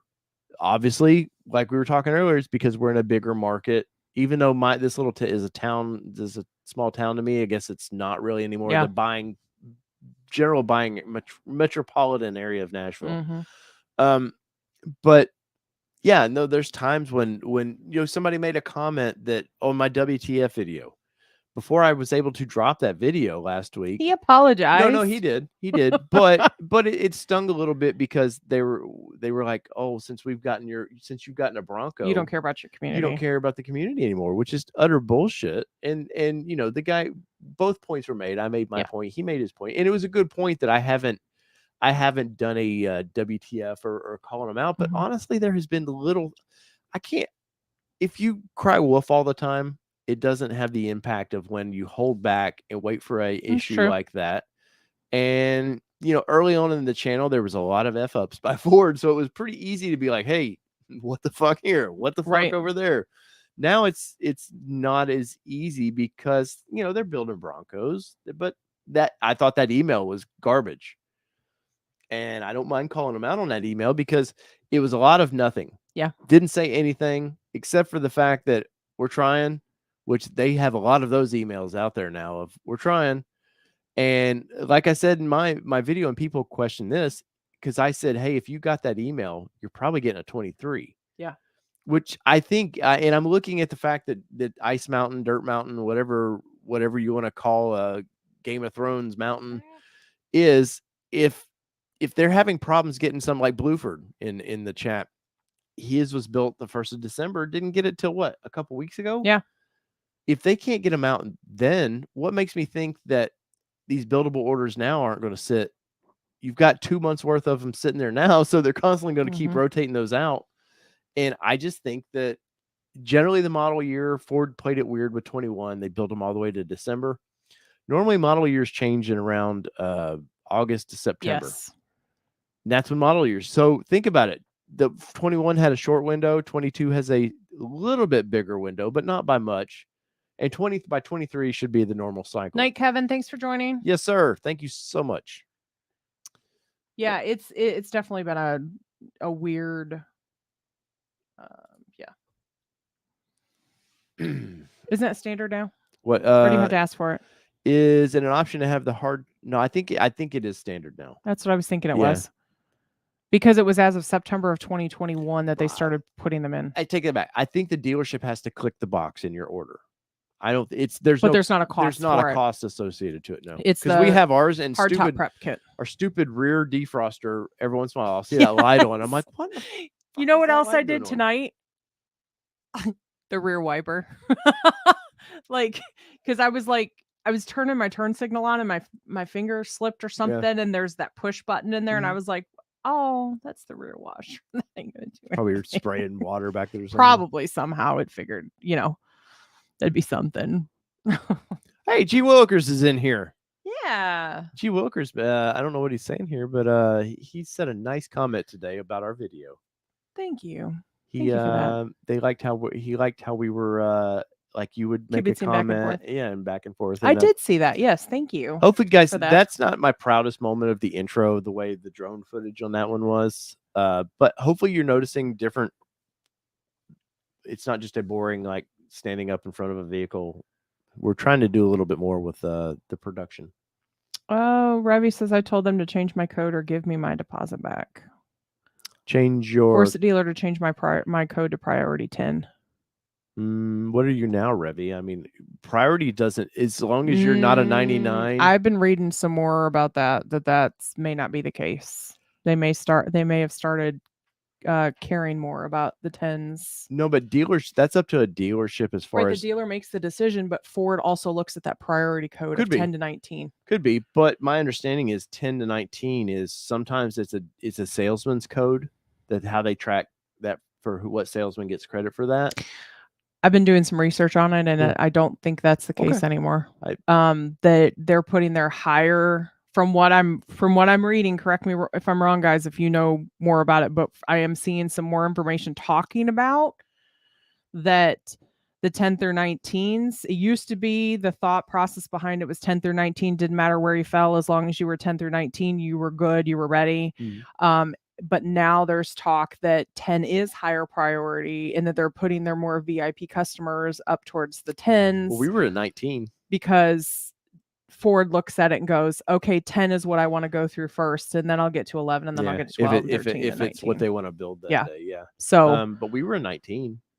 Well, maybe we were changed at some point. Maybe when he may have changed us from when he moved us from 99. Probably to get rid. He's like, these boys. He's probably like, I'm done with these people. Get rid of these bastards. Get rid of them. But yeah, there's some talk in there that says Revy, I will say this: they would rather you go. They'd rather you want walk. my money back. Yeah. Unfortunately, they, they'll sell yours for. Oh, she's already got a build. Oh, okay. She said it was a 99 when they changed me to a 10, and I dropped options. I got a build date within 2 days. That's how we were. Yep. I don't know what they moved. We don't know if they moved us to something different than the 19 that we are. You should have a build. They emailed us a build sheet, or it's in our paperwork. I don't know if it's still on my desk or not. We did get the invoice. Oh, Kelly's just walking on. Look at this. Well, now I'm way back here, and Kelly's not in the spotlight, and the camera doesn't know what to do. Let's see what else we got going on here. Garrett says day 1 19 order. And Peugeot says it does matter, Kelly, and it may. That's those weird things that I don't track that too much. So, what else we got going on here? I'll have to look into it some more because it's not up here. I thought our paperwork was up here. What's up, Matt Porter? Matt Porter says, "Hi guys, I just got here. I'm a little bit late. Well, it's better late than never, right? We're pulling second shift duty here, Kelly. We are. I'm getting tired. Oh, Kelly's drunk. Not that much to drink, but you are freezing me out up Oh, here. sorry. AC down. Sorry, guys. I thought I had our paperwork up here, but this stuff. No. I was looking for the thing that was sent home with us. The thing that was sent with the Bronco. It had all of our stuff in it. Because it would have had the build sheet, or would have had the sheet that. Let's see. We do have our window sticker here.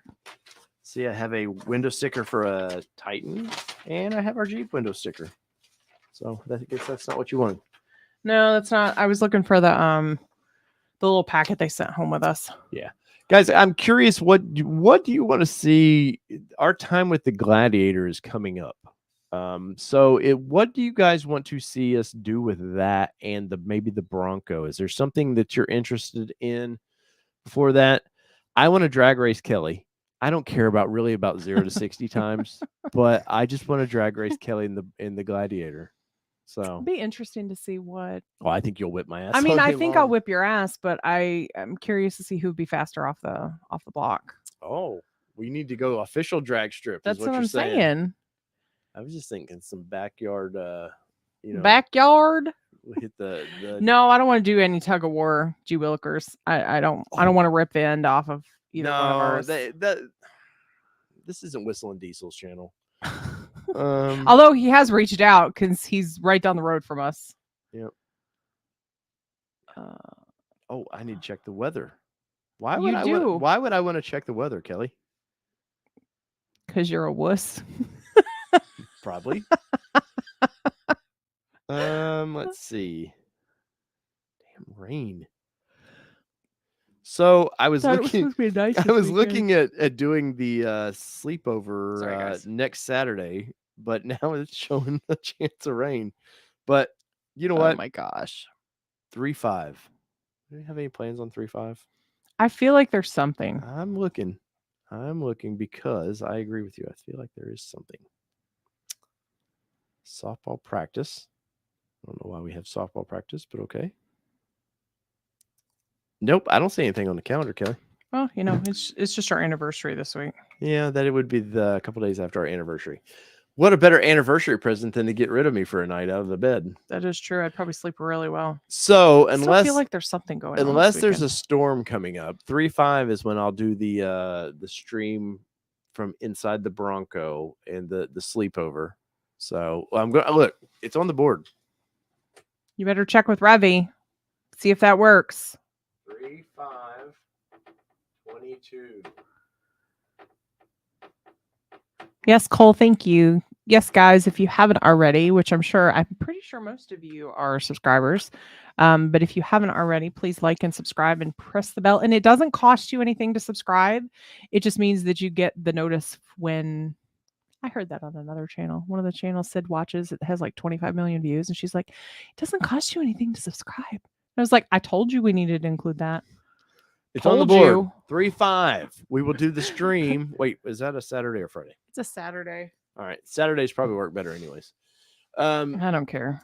So I'm going to sleep in my bed. 3-5. I will do the live stream sleepover at some point. I'll be like this, and y'all can all probably make fun of me in the chats. And should make it so you guys can like draw on him somehow. No, stop giving him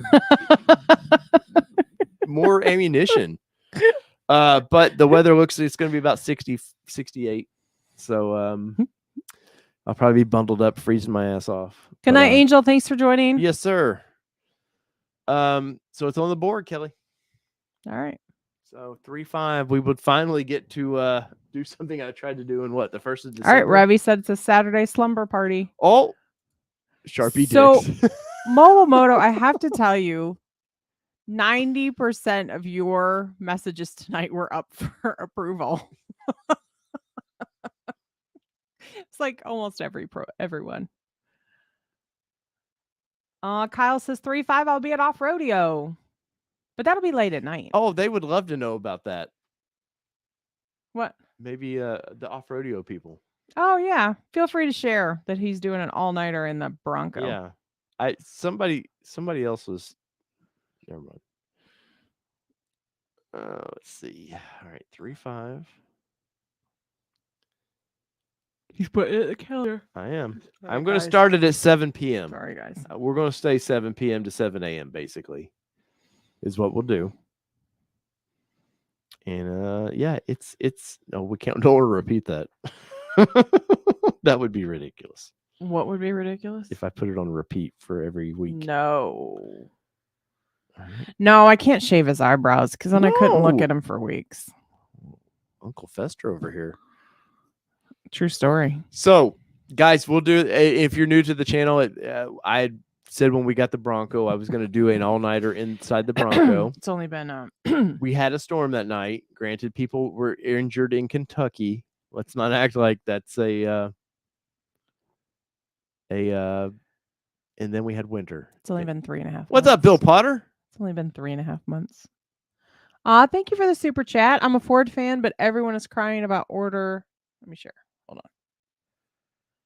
I'm a Ford fan, but everyone is crying about order numbers and build dates is just getting old at this point.